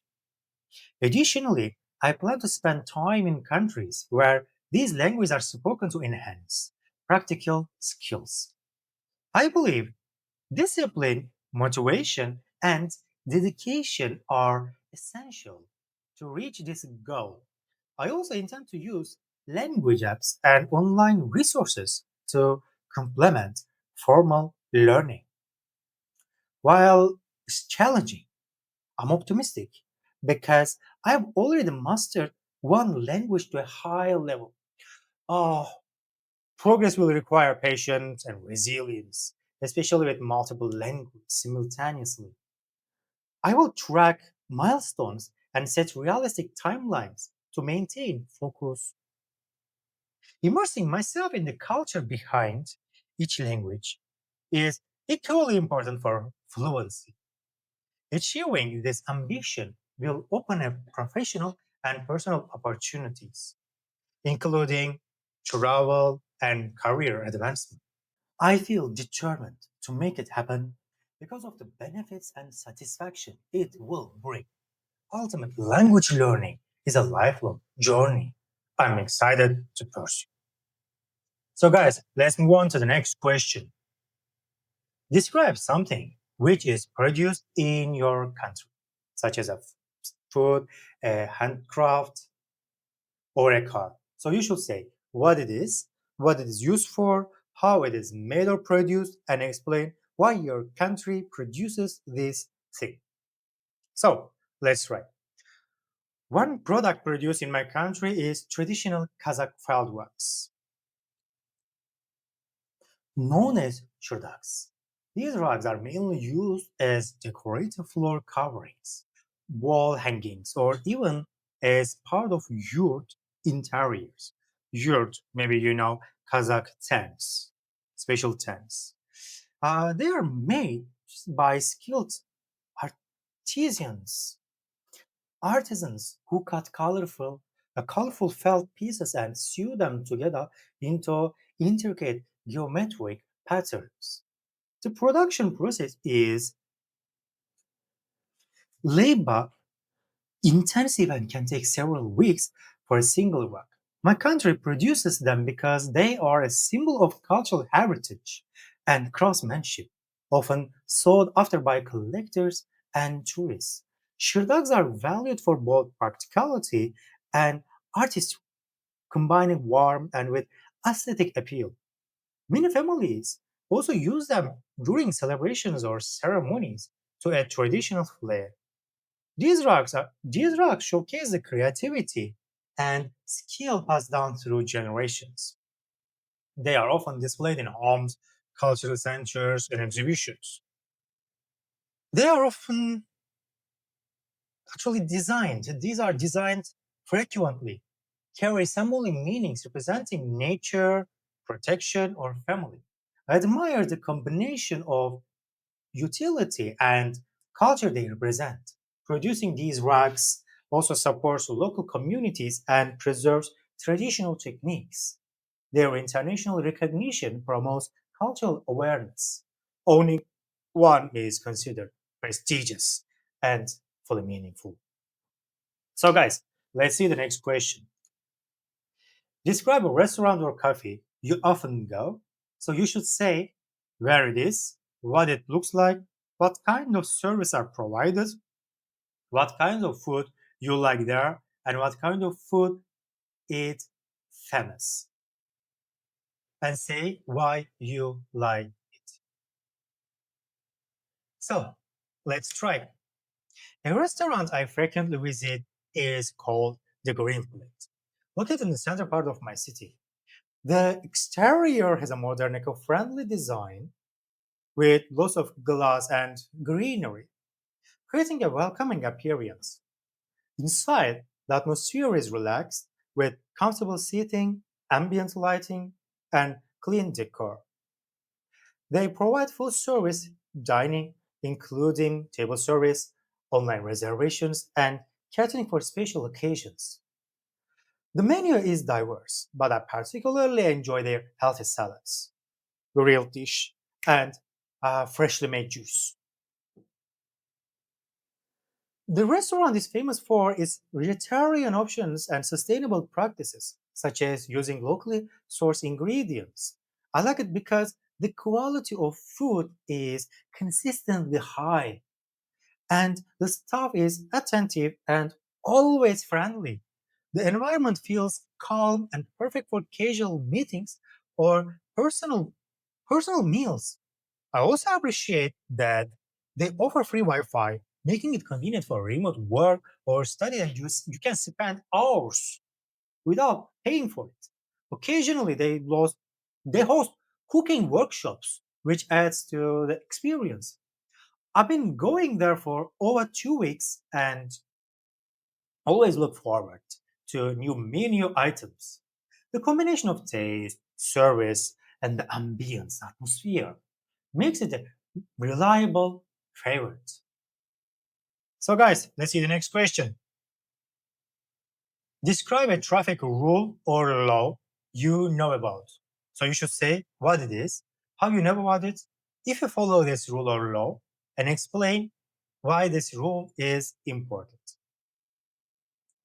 So, we will try. One traffic rule I always follow is wearing a seatbelt while driving. I learned about it.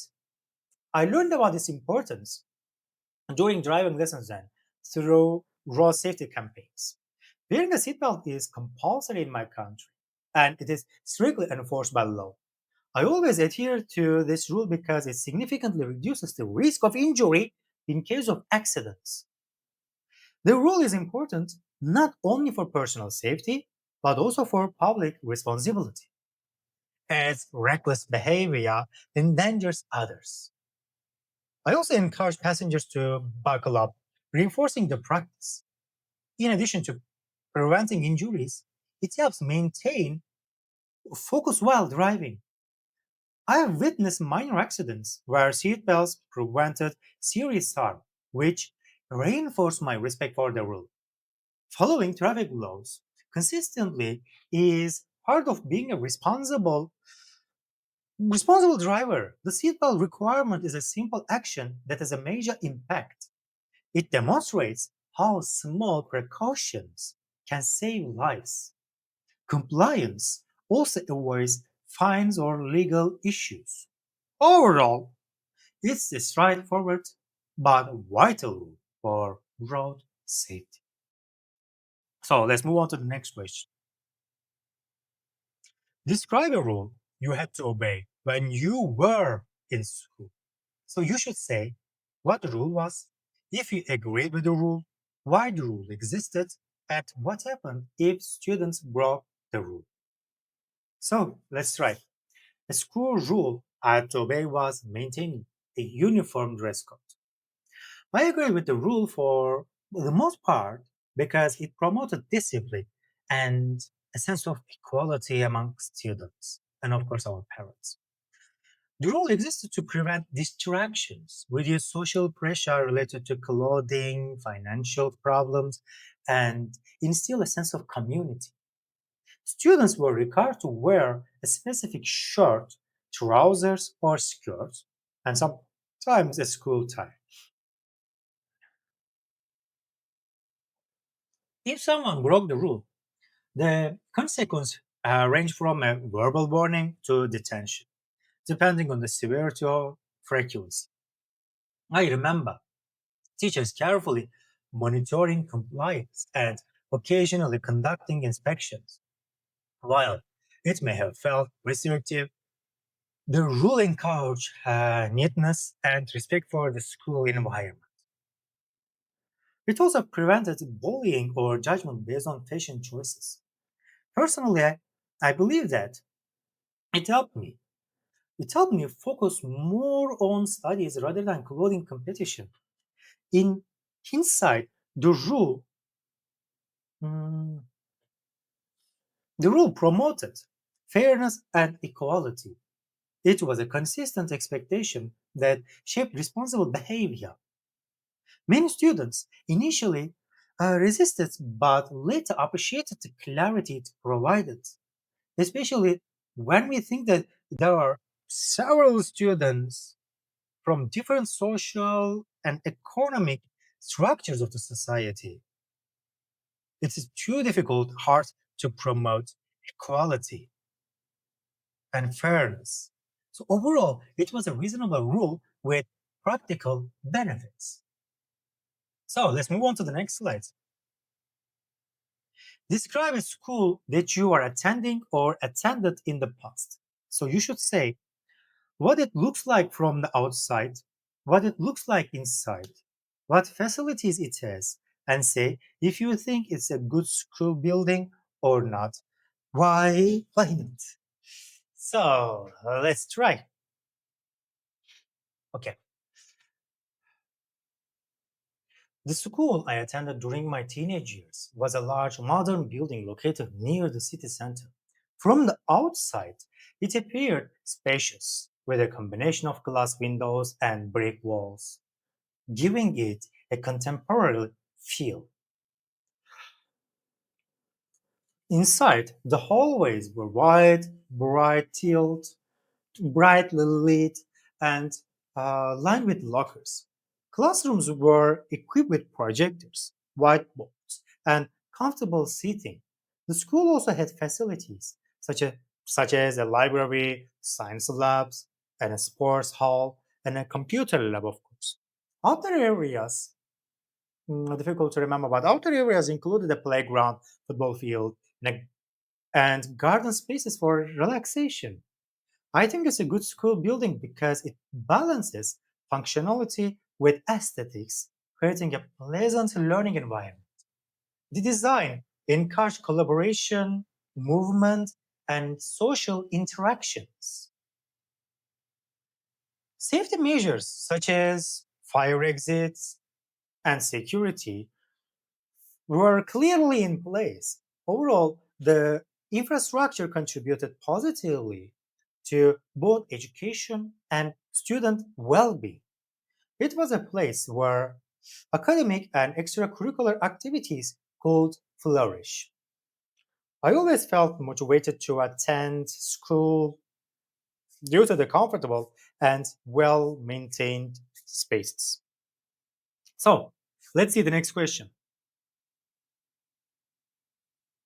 Talk about a subject you would like to study in the future.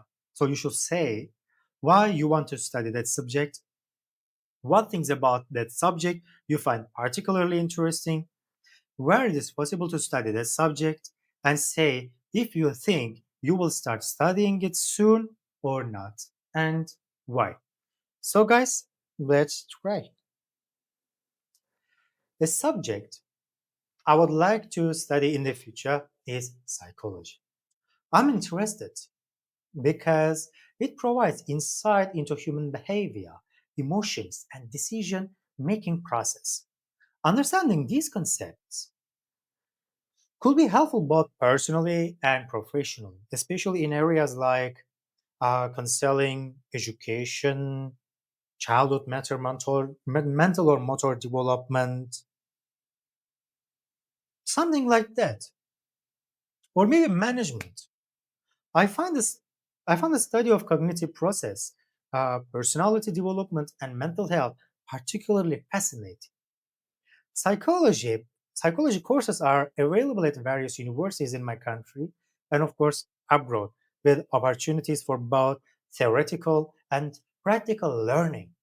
I hope to start studying it soon, as I believe it will broaden my perspective and improve my understanding of myself and others. The subject also offers research opportunities, which appeal to my analytical side. Studying psychology could help me develop problem solving and interpersonal skills. Additionally, it complements my current interest in education and communication. I plan to combine academic study with practical experience through workshops or internships. Learning about psychological theories and their real world applications is highly motivating. The subject feels relevant to everyday life and professional development, and my personal development as well. Overall, studying psychology is a goal that excites me and promises significant personal growth. So, guys, let's move on to the next question. Describe an area of science that you are interested in.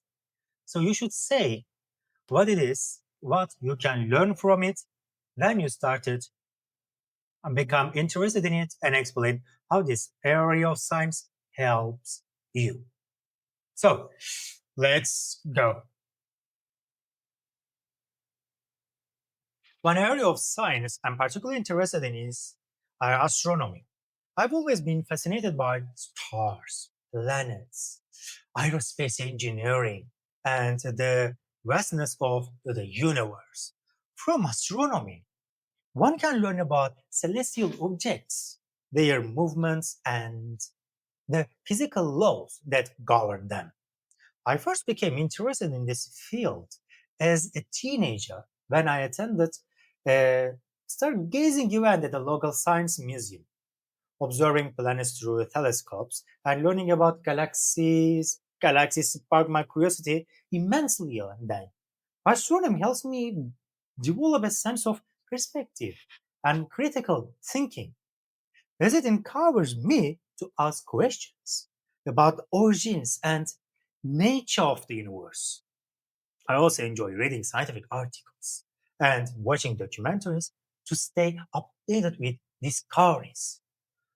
Learning about space exploration and black holes, for instance, has broadened my understanding of physics and mathematics.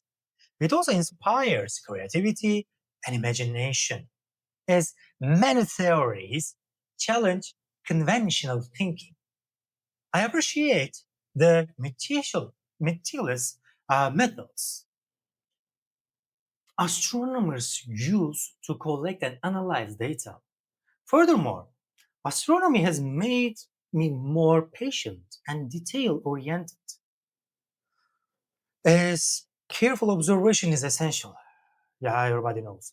The subject also has practical applications in technology such as satellite navigation and communications. Everything relies on satellites.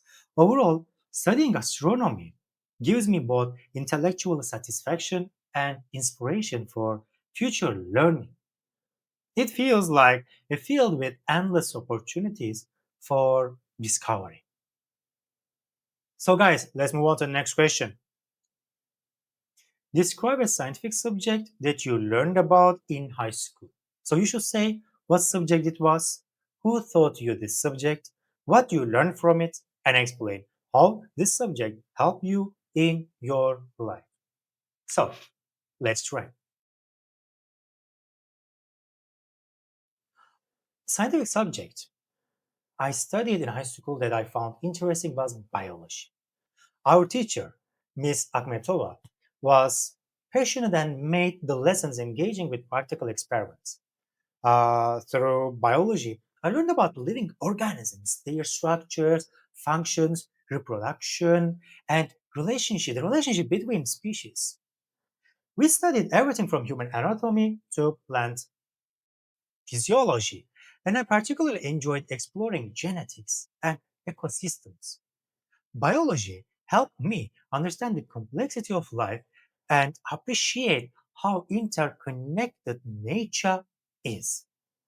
The experiments we conducted in the lab made concepts more tangible and memorable. I also developed analytical and observation skills, which have been useful in my academic studies. Learning about environmental issues such as pollution and biodiversity loss made me more environmentally conscious. The subject encouraged curiosity, research skills, and scientific thinking. I continue to read biology related topics in news, articles, and online resources. Understanding basic biology has also helped me in everyday life, from making informed health choices to understanding food and nutrition. Overall, studying biology in high school laid a strong foundation for scientific literacy.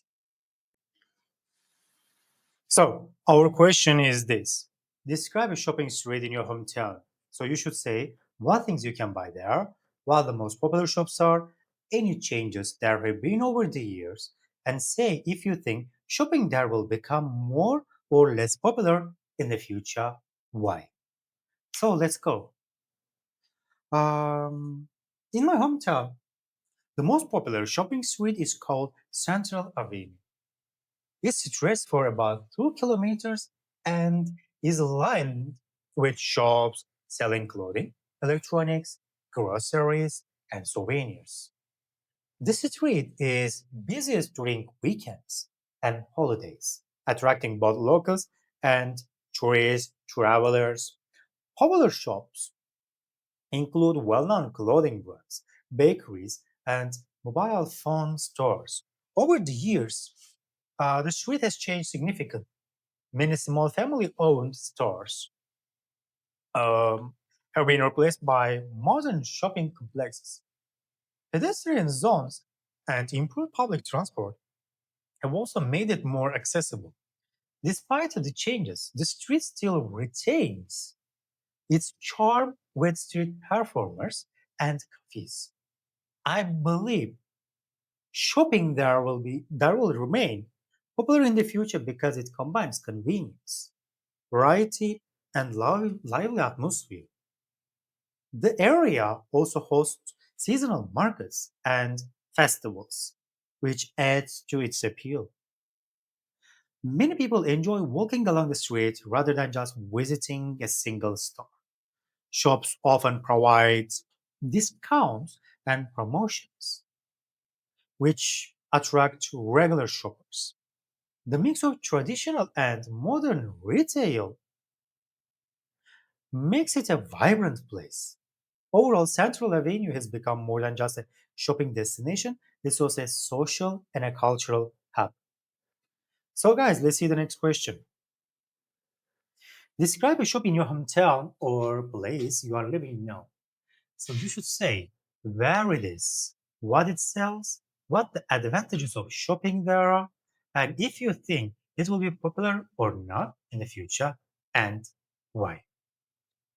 So, one shop I often visit in my city is called Book Heaven.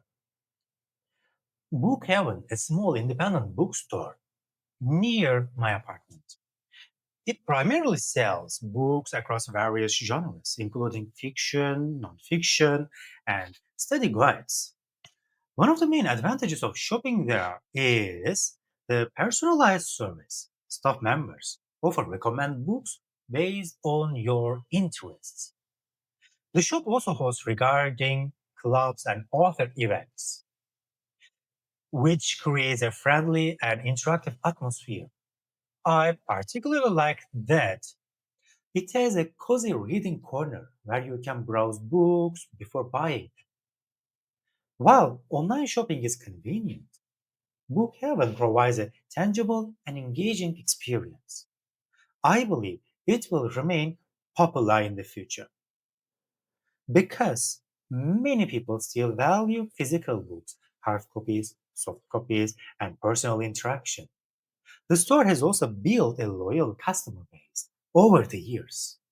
Additionally, it supports local authors, which attracts literary enthusiasts. Visiting the shop is both enjoyable and educational, as I often discover new authors and titles.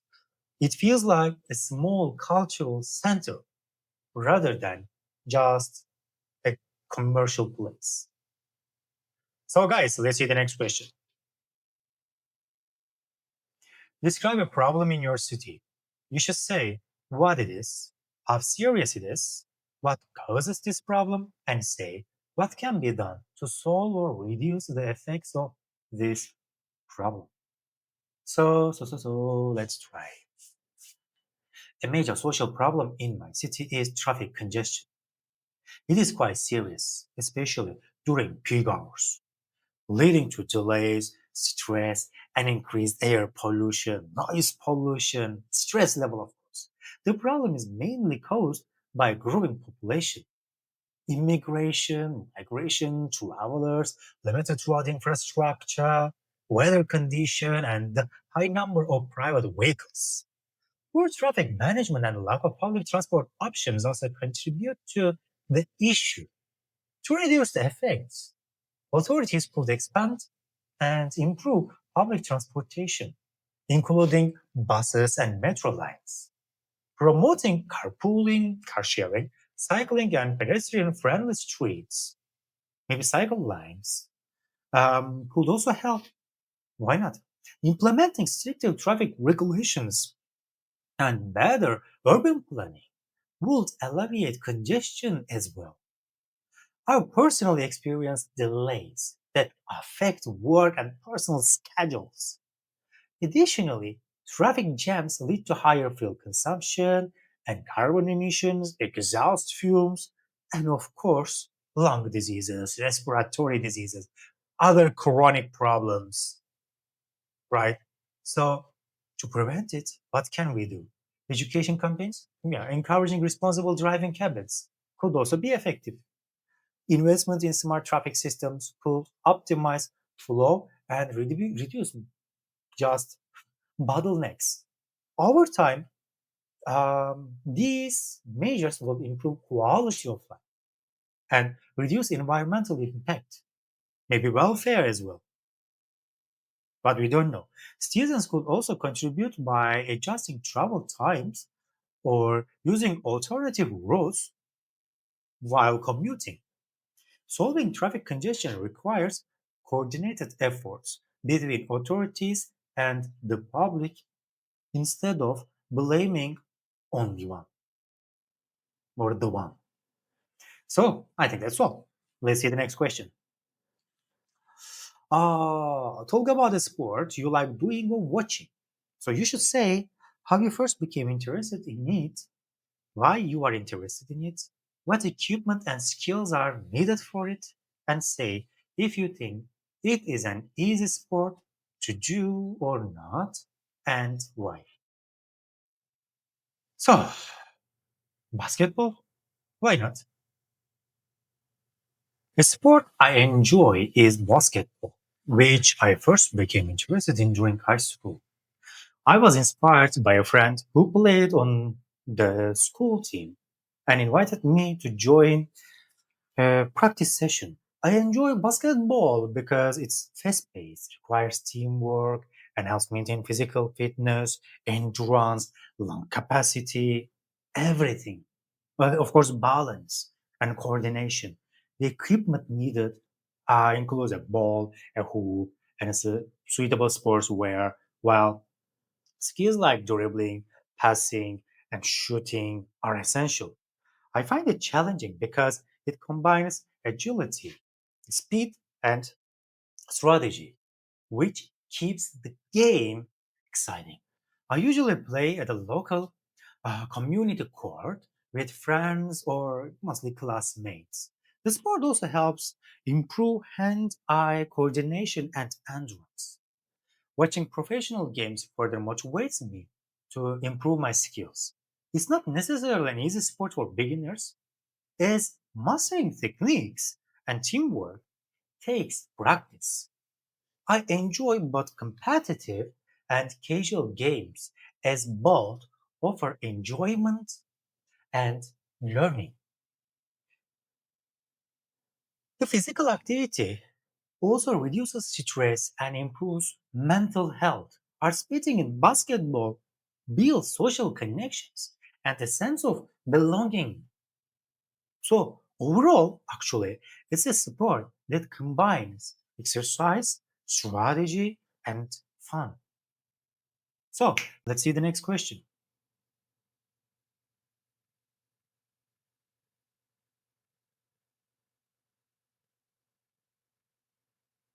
Talk about a sport many people enjoy, but you have never tried.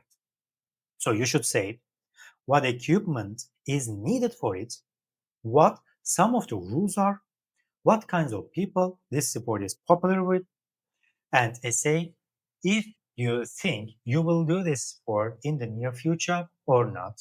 Why? So, rock climbing. That's my favorite one. Let's try. A sport I have never tried but find interesting is rock climbing. It requires equipment such as harnesses, ropes, climbing shoes, and carabiners. Basic rules include safety procedures, using correct climbing techniques, and ensuring a partner is always present for belaying. Rock climbing is popular among adventurous people and fitness enthusiasts who enjoy outdoor challenges or just trying to die like me. So this sport attracts those who like testing their strength, balance, limits, and of course, mental focus. I find it appealing because it combines physical uh, exertion with problem solving and risk taking, risk management. I've considered trying it in the near future because indoor climbing gyms make it more accessible and safe for beginners, while it seems physically demanding. The sense of accomplishment from reaching the top is very motivating. It also provides a unique way to connect with nature and enjoy breathtaking views. And then, so I hope to experience rock climbing within the next year. Short but a good answer. So you can extend if you want in your IELTS speaking. Let's go. Next one. Talk about a sport that interests you but you have never tried. So you should say where it is usually played, what kinds of people usually play it, why it interests you, and say if you think you will ever do this sport or not, why. So let's go.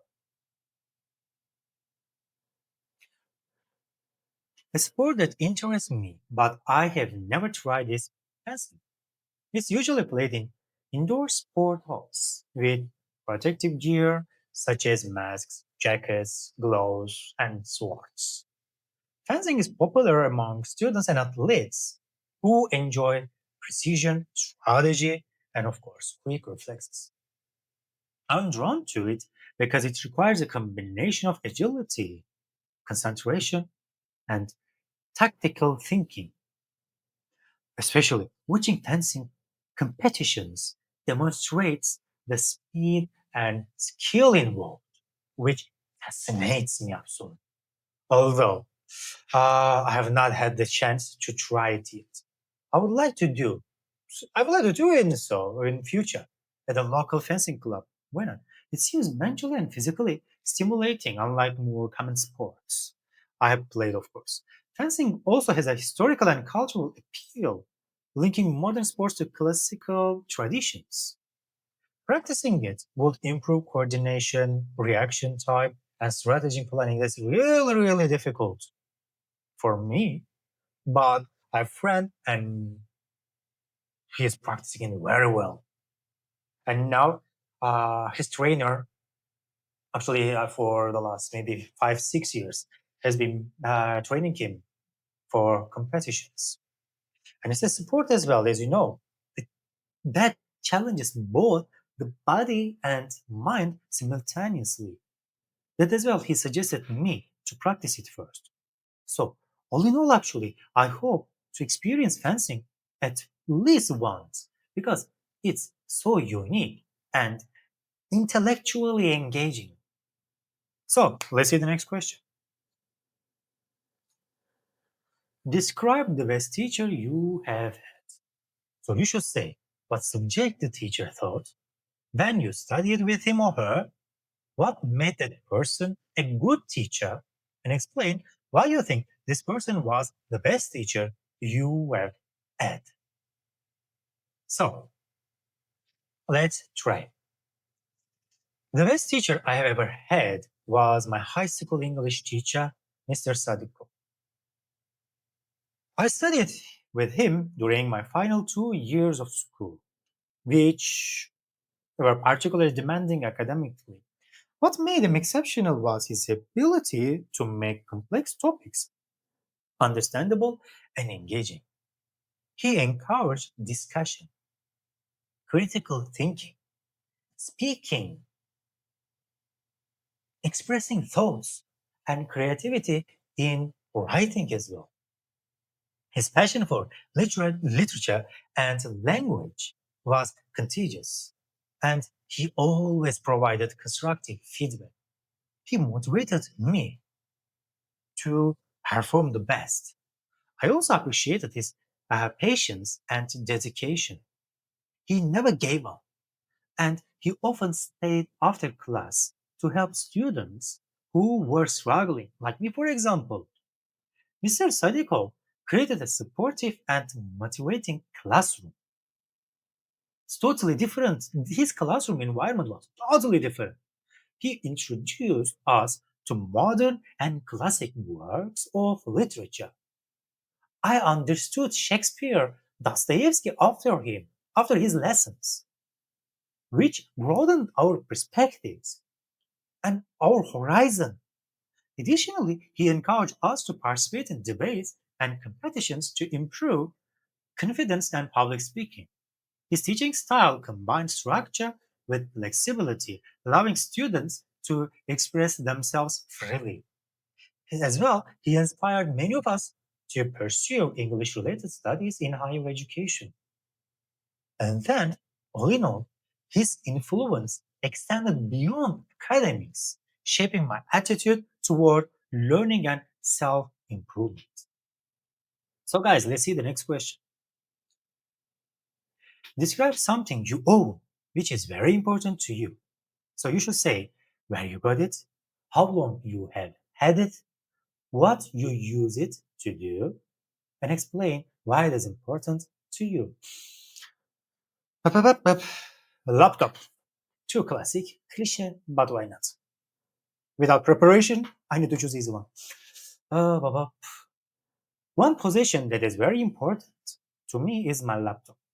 I got it as a graduation gift from my parents about 3 years ago, and I've used it almost every day since then. I primarily use it for studying, writing, and keeping in touch with friends and family. As well, just I worked online and nowadays I'm working online. So actually for a long time I've been using it for any kind of purpose.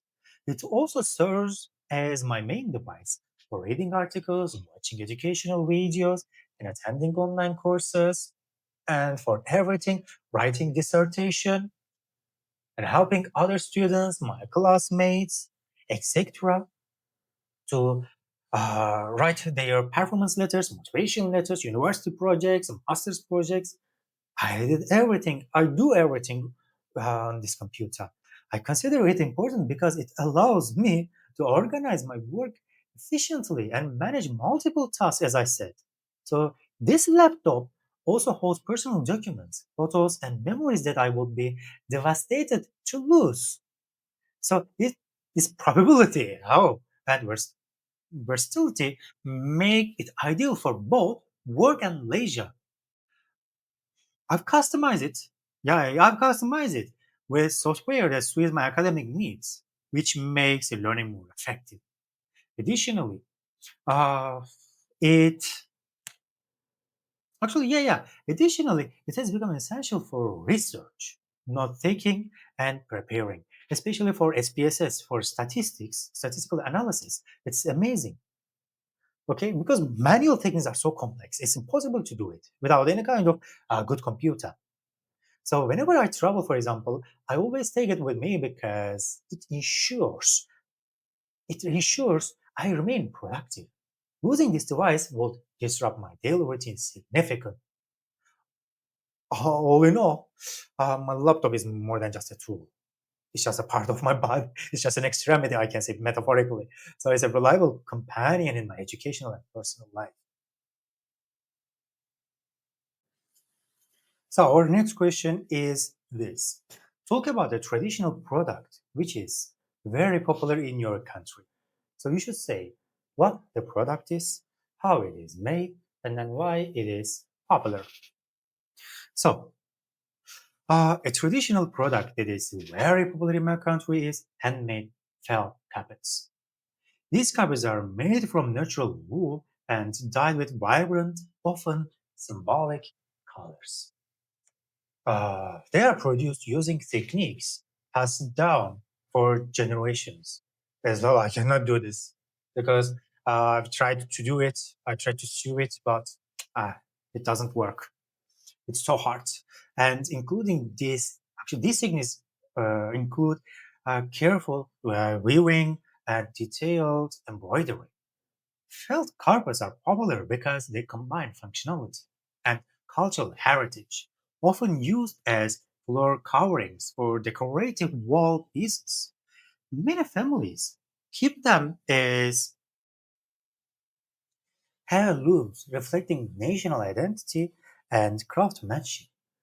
I appreciate the intricate designs as each pattern tells a story and represents local traditions. It is a story, some narratives. These carpets are often displayed during celebrations or gifted to special visitors. Highly expensive, only, for example, in some occasions, celebrations, special events. It can be shown to the visitors. The popularity of these felt carpets has also um, increased among tourists who value their authenticity and aesthetic appeal. They are durable and practical while maintaining artistic value. I admire the skill and patience required to make them. Moreover, supporting artisans preserves traditional techniques in an era dominated by mass production. So, all in all, felt carpets are symbol of cultural pride and craftsmanship in my country. So, guys, let's see the next question. Describe the transportation system in your hometown or the place you are living now. So, you should say what kind of transportation there is, which kind of transportation most people use, and what the good points and bad points of the transportation system are. And say if you think most people are happy with the transportation system or not. Why? Okay, let's try. In my hometown, the transportation system is quite diverse. There are buses, taxis, and a few metro lines, but most people rely on private cars for daily commuting. Public transport is affordable, highly affordable in my country, but it can get overcrowded due to rush hours. The roads are generally in good condition, but in some cities, not always. The traffic jams are common in the city center, especially near the airport. One of the advantages of the system is that buses and taxis are widely available, especially car sharing, making it convenient to travel across town. However, insufficient schedules and irregular maintenance sometimes cause delays. Most people seem moderately satisfied, like me, as cars offer comfort and flexibility. Though not everyone can afford one. Pedestrian areas and bike lanes are limited and so dangerous, especially in my hometown and in some, of course, metropoles like Astana, for example, which discovers alternative modes of transport, for example, scooter. Why not? In summer, for example, rollerblading. That as well I blade, which discourages as well, especially pedestrians and bike lanes are limited, and then this situation discovers alternative modes of transport. Air pollution is also a concern due to heavy traffic. Despite these issues, the government has been gradually investing in metro expansion and bus upgrades. But at the same time, especially in the last 10 years, the number of population has been increasing. And some people enjoy the convenience of ride hailing apps, which have improved access, while the system has flaws. It managed to meet the basic commuting needs of the city's population. So let's see the next question. Talk about one means of transportation that you often use. So you should mention where you usually go, that means of transportation, what the advantages of that method of traveling are, and then what the advantages are, and say if you think you will use that means of transport more or less often in the future and why. Let's try. The mode of transportation I often use is the bus. I usually take it to commute to work and occasionally for running, just for running around the city. One of the main advantages is that it's very cost effective and I can use the travel time to read or listen to podcasts. Buses also cover many roads. So I rarely have to walk long distances to a bus stop. However, one disadvantage is that buses can be crowded during peak hours, which can be uncomfortable. They also sometimes run late due to traffic congestion. Despite these drawbacks, I prefer taking the bus over driving because it reduces stress and parking problems. I believe it will continue using buses frequently in the future because public transportation is becoming more reliable and environmentally friendly. Additionally, using buses helps me avoid contributing to traffic congestion. The experience also encourages patience and time management. And so, it's a practical and sustainable way to get around the city while protecting the nature and having a sustainable future development. So, let's see the next question. Describe a journey you have been on. So, you should say where you went, what kind of transport you use. Question is written here wrong, it's not problem. Maybe what kind or kinds of transport you use. Okay, both options can be used. How long the journey took, and say whether you think it was easy to take this journey or not, and why. So,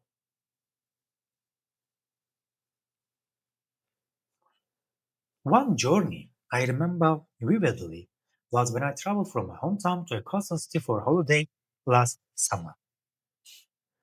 I used a combination of train and bus to reach the destination. The journey took approximately 6 hours in total, including transfers and short breaks, although it was somewhat longer than what I expected. I found it manageable because I brought snacks and reading materials. The train ride was particularly scenic, passing through mountains and rivers, which made the trip enjoyable.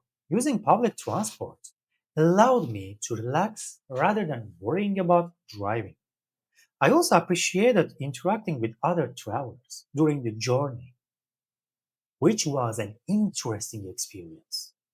Overall, I think it was easy to take this journey because of clear schedules and well maintained vehicles. I felt a sense of freedom and anticipation as I approached the destination. This trip helped me plan my time efficiently and boosted my confidence in traveling independently. It was a memorable experience that combined convenience with sightseeing. So, guys, let's see the next question. Talk about something tourists like to do in your country. So, you should say how well known the activity is, why it is popular, what kinds of people like to do it, and say if you think it will become more popular or less popular in the future, why. So, a popular activity among tourists in my country is visiting local bazaars and markets. These markets are well known, first of all, because they showcase traditional crafts, clothing, and local foods. Many people enjoy wandering through the stalls, tasting local delicacies, and purchasing souvenirs. The activity is popular with both domestic and international visitors, particularly those interested in culture and handicrafts. Markets also offer unique experiences, such as live demonstrations of crafts and music performances. I think this activity will become even more popular in the future as tourism continues to grow. Social media exposure uh, has also increased interest among younger travelers. Tourists enjoy interacting with vendors and learning about traditional techniques. It provides an authentic cultural experience compared to commercial shopping centers. Mini markets are located in historical parts of cities, adding educational value. Visiting markets, all in all, is both entertaining and informative, making it a favorite activity for tourists. So, guys, let's see the next question. Talk about a day trip you have been on. So, you should say where you went, how you traveled, why you choose to go that place, and say whether you would like to go back to the same place again or not, and why. So, let's try.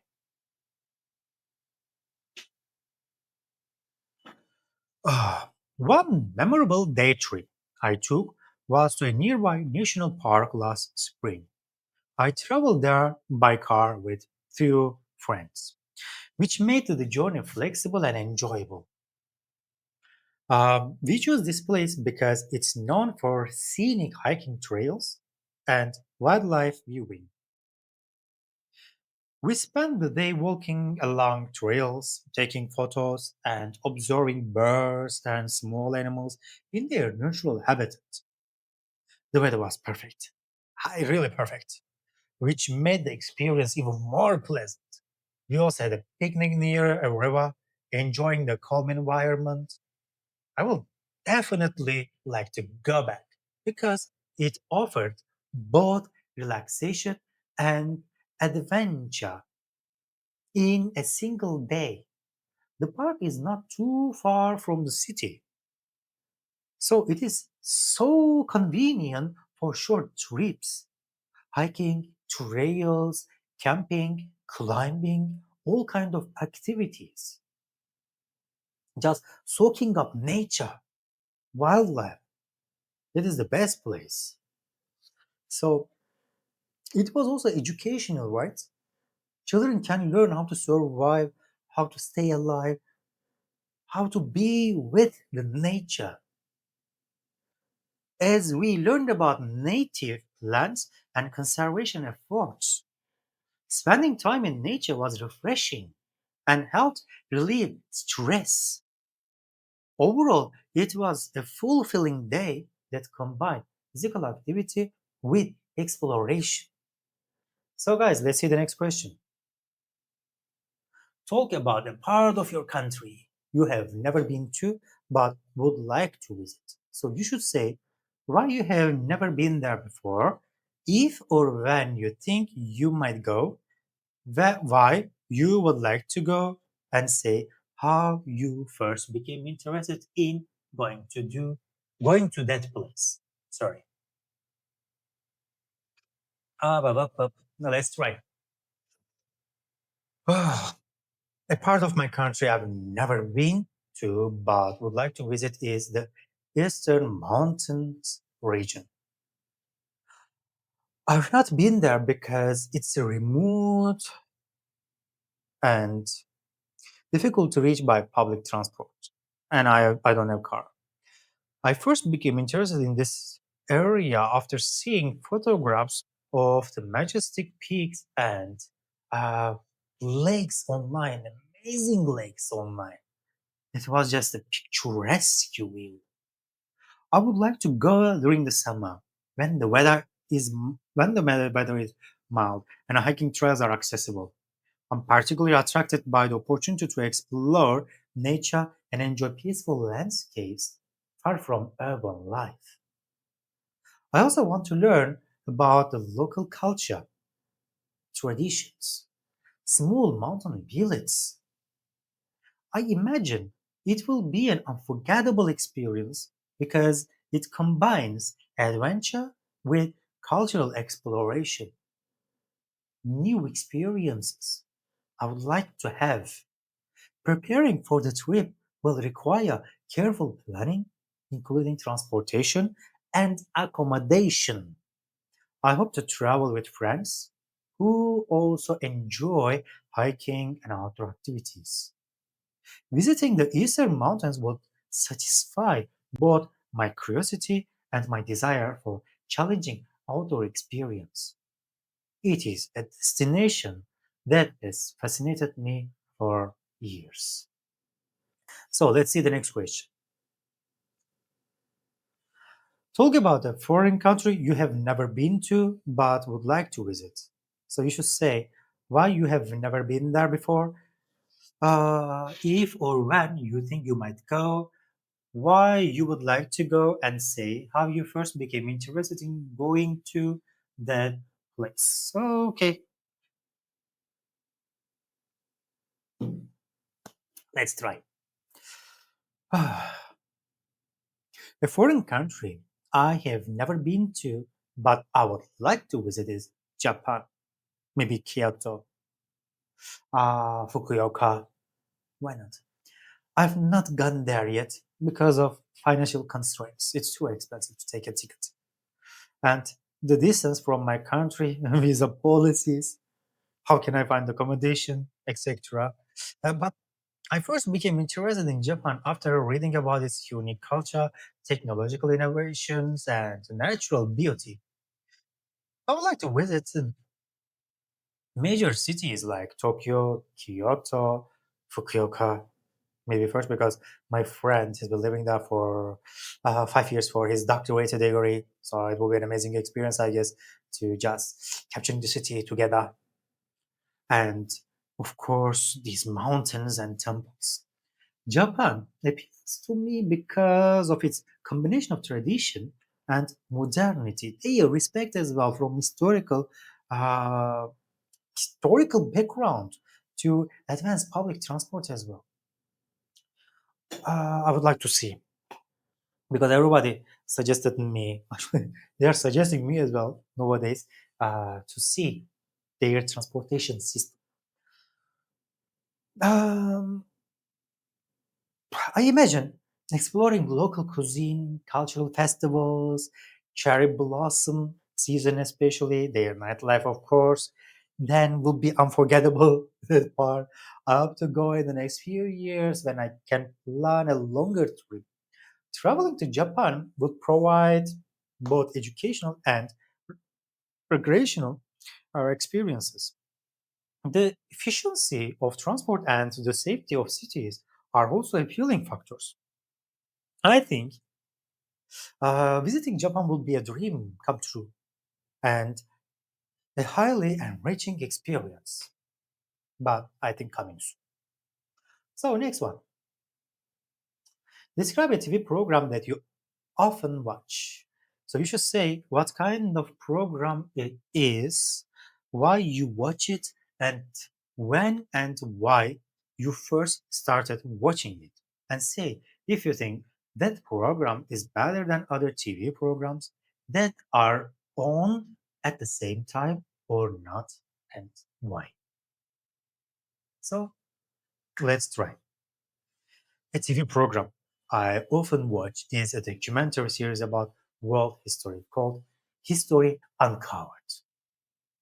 I watch it because it provides detailed explanations of historical events, cultures, and famous figures, making history engaging and easy to understand. I first started watching it about 2 years ago when a friend recommended a particular episode on ancient civilizations. The program uses a mix of narration, interviews with experts, and visual recreations, which makes it highly informative. Compared to other TV shows, um, at the same time, it stands out because it is both educational and visually appealing. I usually watch it in the evening after finishing my work as a way to relax and learn simultaneously. It has improved my understanding of global history and inspired me to read more books on similar topics. I appreciate how the series connects historical events with contemporary issues. Additionally, the program empowers critical thinking by critical thinking by presenting different perspectives. So all in all, actually, it's far more enriching than regular entertainment shows and keeps me intellectually engaged. So let's see the next one. Describe a plant, vegetable, or crop that you are familiar with. So you should say where it grows, why is it important, what you like or dislike about it, and explain why is it important for your country. So let's try. A crop that I am familiar with is wheat, which is widely grown in my country. It grows mainly in plains and regions with fertile soil and moderate rainfall. Wheat is crucial because it serves as the main ingredient for bread, pasta, and other foods, feeding millions of people. I like that it is versatile and can be processed into various products. One aspect I dislike is that its cultivation depends heavily on weather conditions, making it well, making it vulnerable to droughts or floods. Wheat is important for the economy as it provides employment for farmers and supports the agricultural sector. It also plays a central role in our cuisine, as bread is eaten daily in most households. It's the, it's the fundamental thing. Educational programs often highlight its nutritional value, which helps uh, people make informed dietary choices. Farmers use modern machinery to plant and harvest wheat efficiently. The crop's significance in food security cannot be overstated. All in all, wheat is not just a plant, it's a fundamental part of life and culture in my country. So, let's see the next question. Describe your dream job. So, you should say what kind of things you would like to do in that job, what the working conditions will be like, what kind of workplace you will work in, and say if you think you will be able to get a job like that or not, why. So let's try. My dream job will be to work as an environmental scientist. In this role, I will conduct research on ecosystems, climate change, and sustainable development. Especially, I would like to make some research about biodegradable and non-biodegradable materials. I imagine my working conditions will involve both fieldwork and laboratory analysis, allowing for variety and practical application. The workplace uh, could be a research institute, university, or government agency focused on environmental policy. I first became interested in this job uh, during high school when I learned about environmental situations, environmental issues in biology class. The situation happened especially when the pursue the career. I need advanced education in environmental science, experience with field research, and analytical skills. I'm confident I will be able to get a job like this if I work diligently and gain practical experience through internships and projects. Why not? The job appeals to me because it combines scientific investigation with the opportunity to make a positive impact on the planet. I would also enjoy collaborating with other experts and participating in international environmental initiatives. Overall, it's a career that aligns with with my passion and values. So, next question. Describe your dream workplace. So you should say what it will look like, what facilities it would have, where it will be, and say if you think you will ever work in a place like that or not, and why. So let's try. My dream workplace will be a modern, environmentally friendly office located near a park or natural reserve for just a bit of escapism and just relax. It would have large windows. It would have large windows for natural light, ergonomic furniture, and advanced technology to support productivity. Facilities like a library, meeting rooms, and a small cafe will make the environment comfortable and collaborative. I imagine it will also encourage sustainable practices such as recycling, green energy, and plant covered terraces. Why not? It would be amazing. I first thought about a workplace like this after seeing co working space designed for creativity and comfort. I believe I might eventually work in a place like this if I join forward thinking company or research institute. Such a workplace will enhance motivation, creativity, and overall well being. Sustainable workplaces. Collaboration spaces would allow me to exchange ideas freely with colleagues. The combination of aesthetics, functionality, and sustainability makes it ideal. So I can work for this company for all my life, maybe for several years, for a long time. Overall, I think working in such an environment would increase my job satisfaction and efficiency, of course. I perform the best. I try to do everything what can I do, right? So guys, let's see the next question. Talk about job you have done or know about.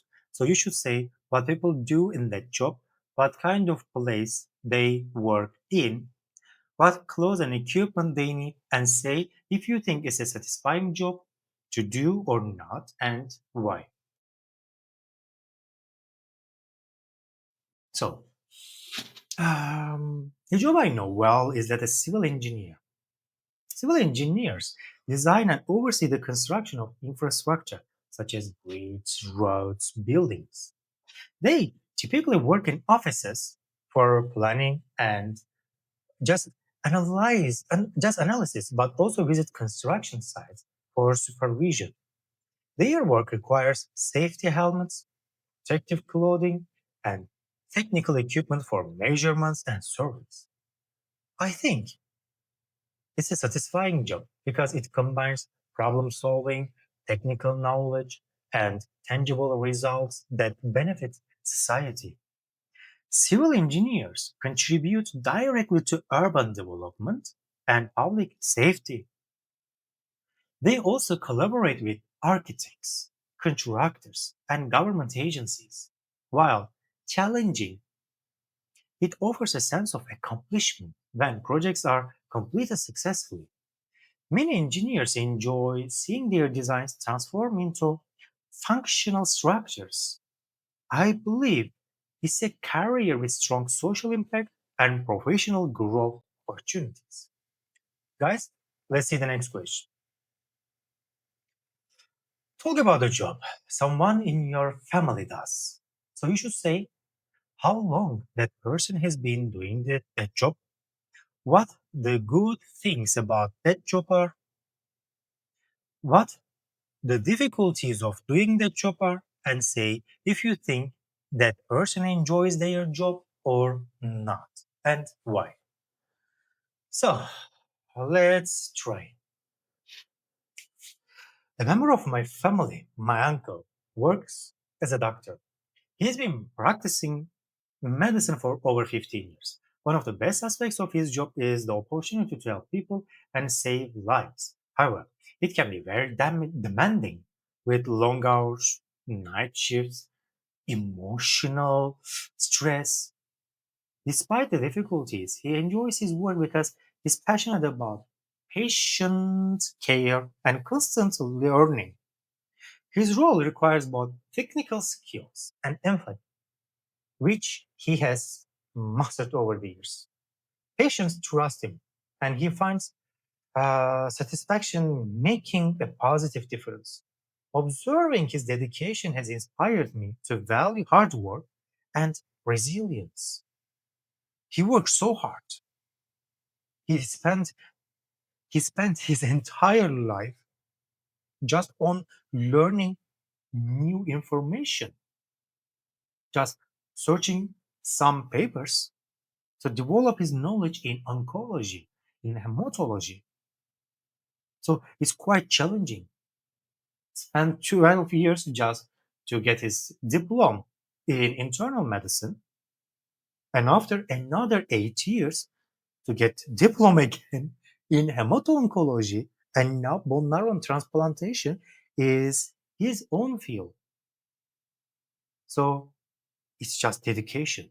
Overall, he seems to genuinely enjoy his job, despite the challenges it presents. So, guys, let's see the next question. Describe a workplace you have worked in or know about.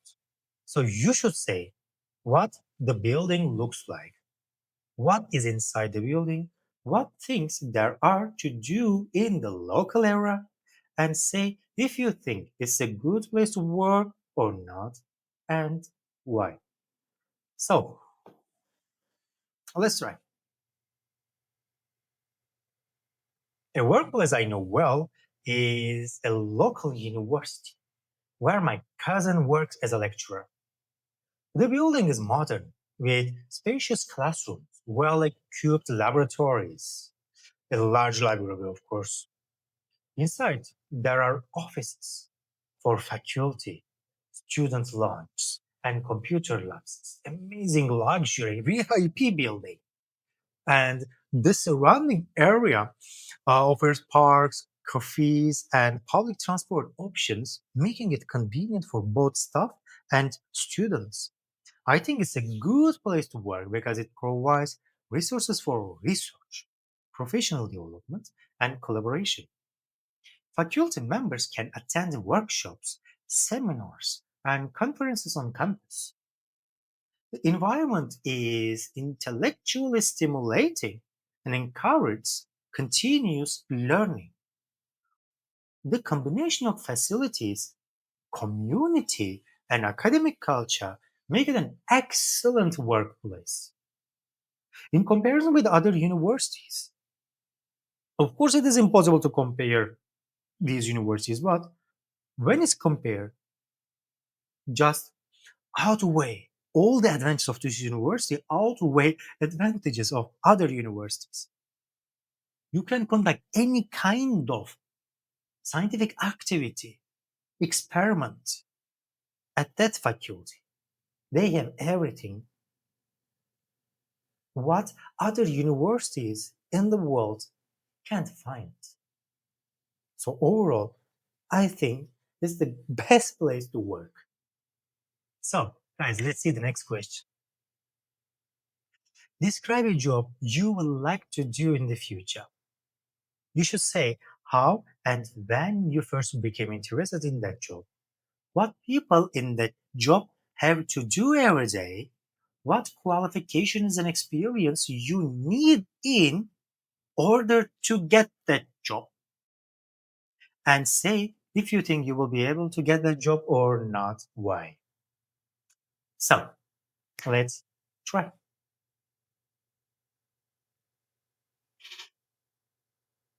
Ah, a job I would like to do in the future is becoming a renewable energy engineer. My God, so demanding job nowadays. As you know, because of the sustainable practices, global warming, pollution, etc. And flourishing area. I believe in the future it will be a highly lucrative business. I first became interested in this career when I learned about solar and wind energy projects in high school. People in this job, work on designing, installing, and maintaining energy systems that are environmentally sustainable. Daily tasks include research, project planning, and collaborating with technicians and policymakers. To qualify, I need a degree in engineering, specialized training in renewable energy sector, and of course, practical experience with energy systems. I believe I will be able to get this job if I continue to study diligently and participating in relevant internships. The career is so appealing, but of course demanding because it combines technical challenges with the opportunity to contribute positively to environmental protection. But of course, so broad area. So first of all, graduation diploma is not important for me or is not enough, right? First of all, I need to gain expertise, just gain experience in this sector. Then it will be the field that what I dream. And of course, overall, it's a field that aligns perfectly with my values and ambitions. So I think that's all.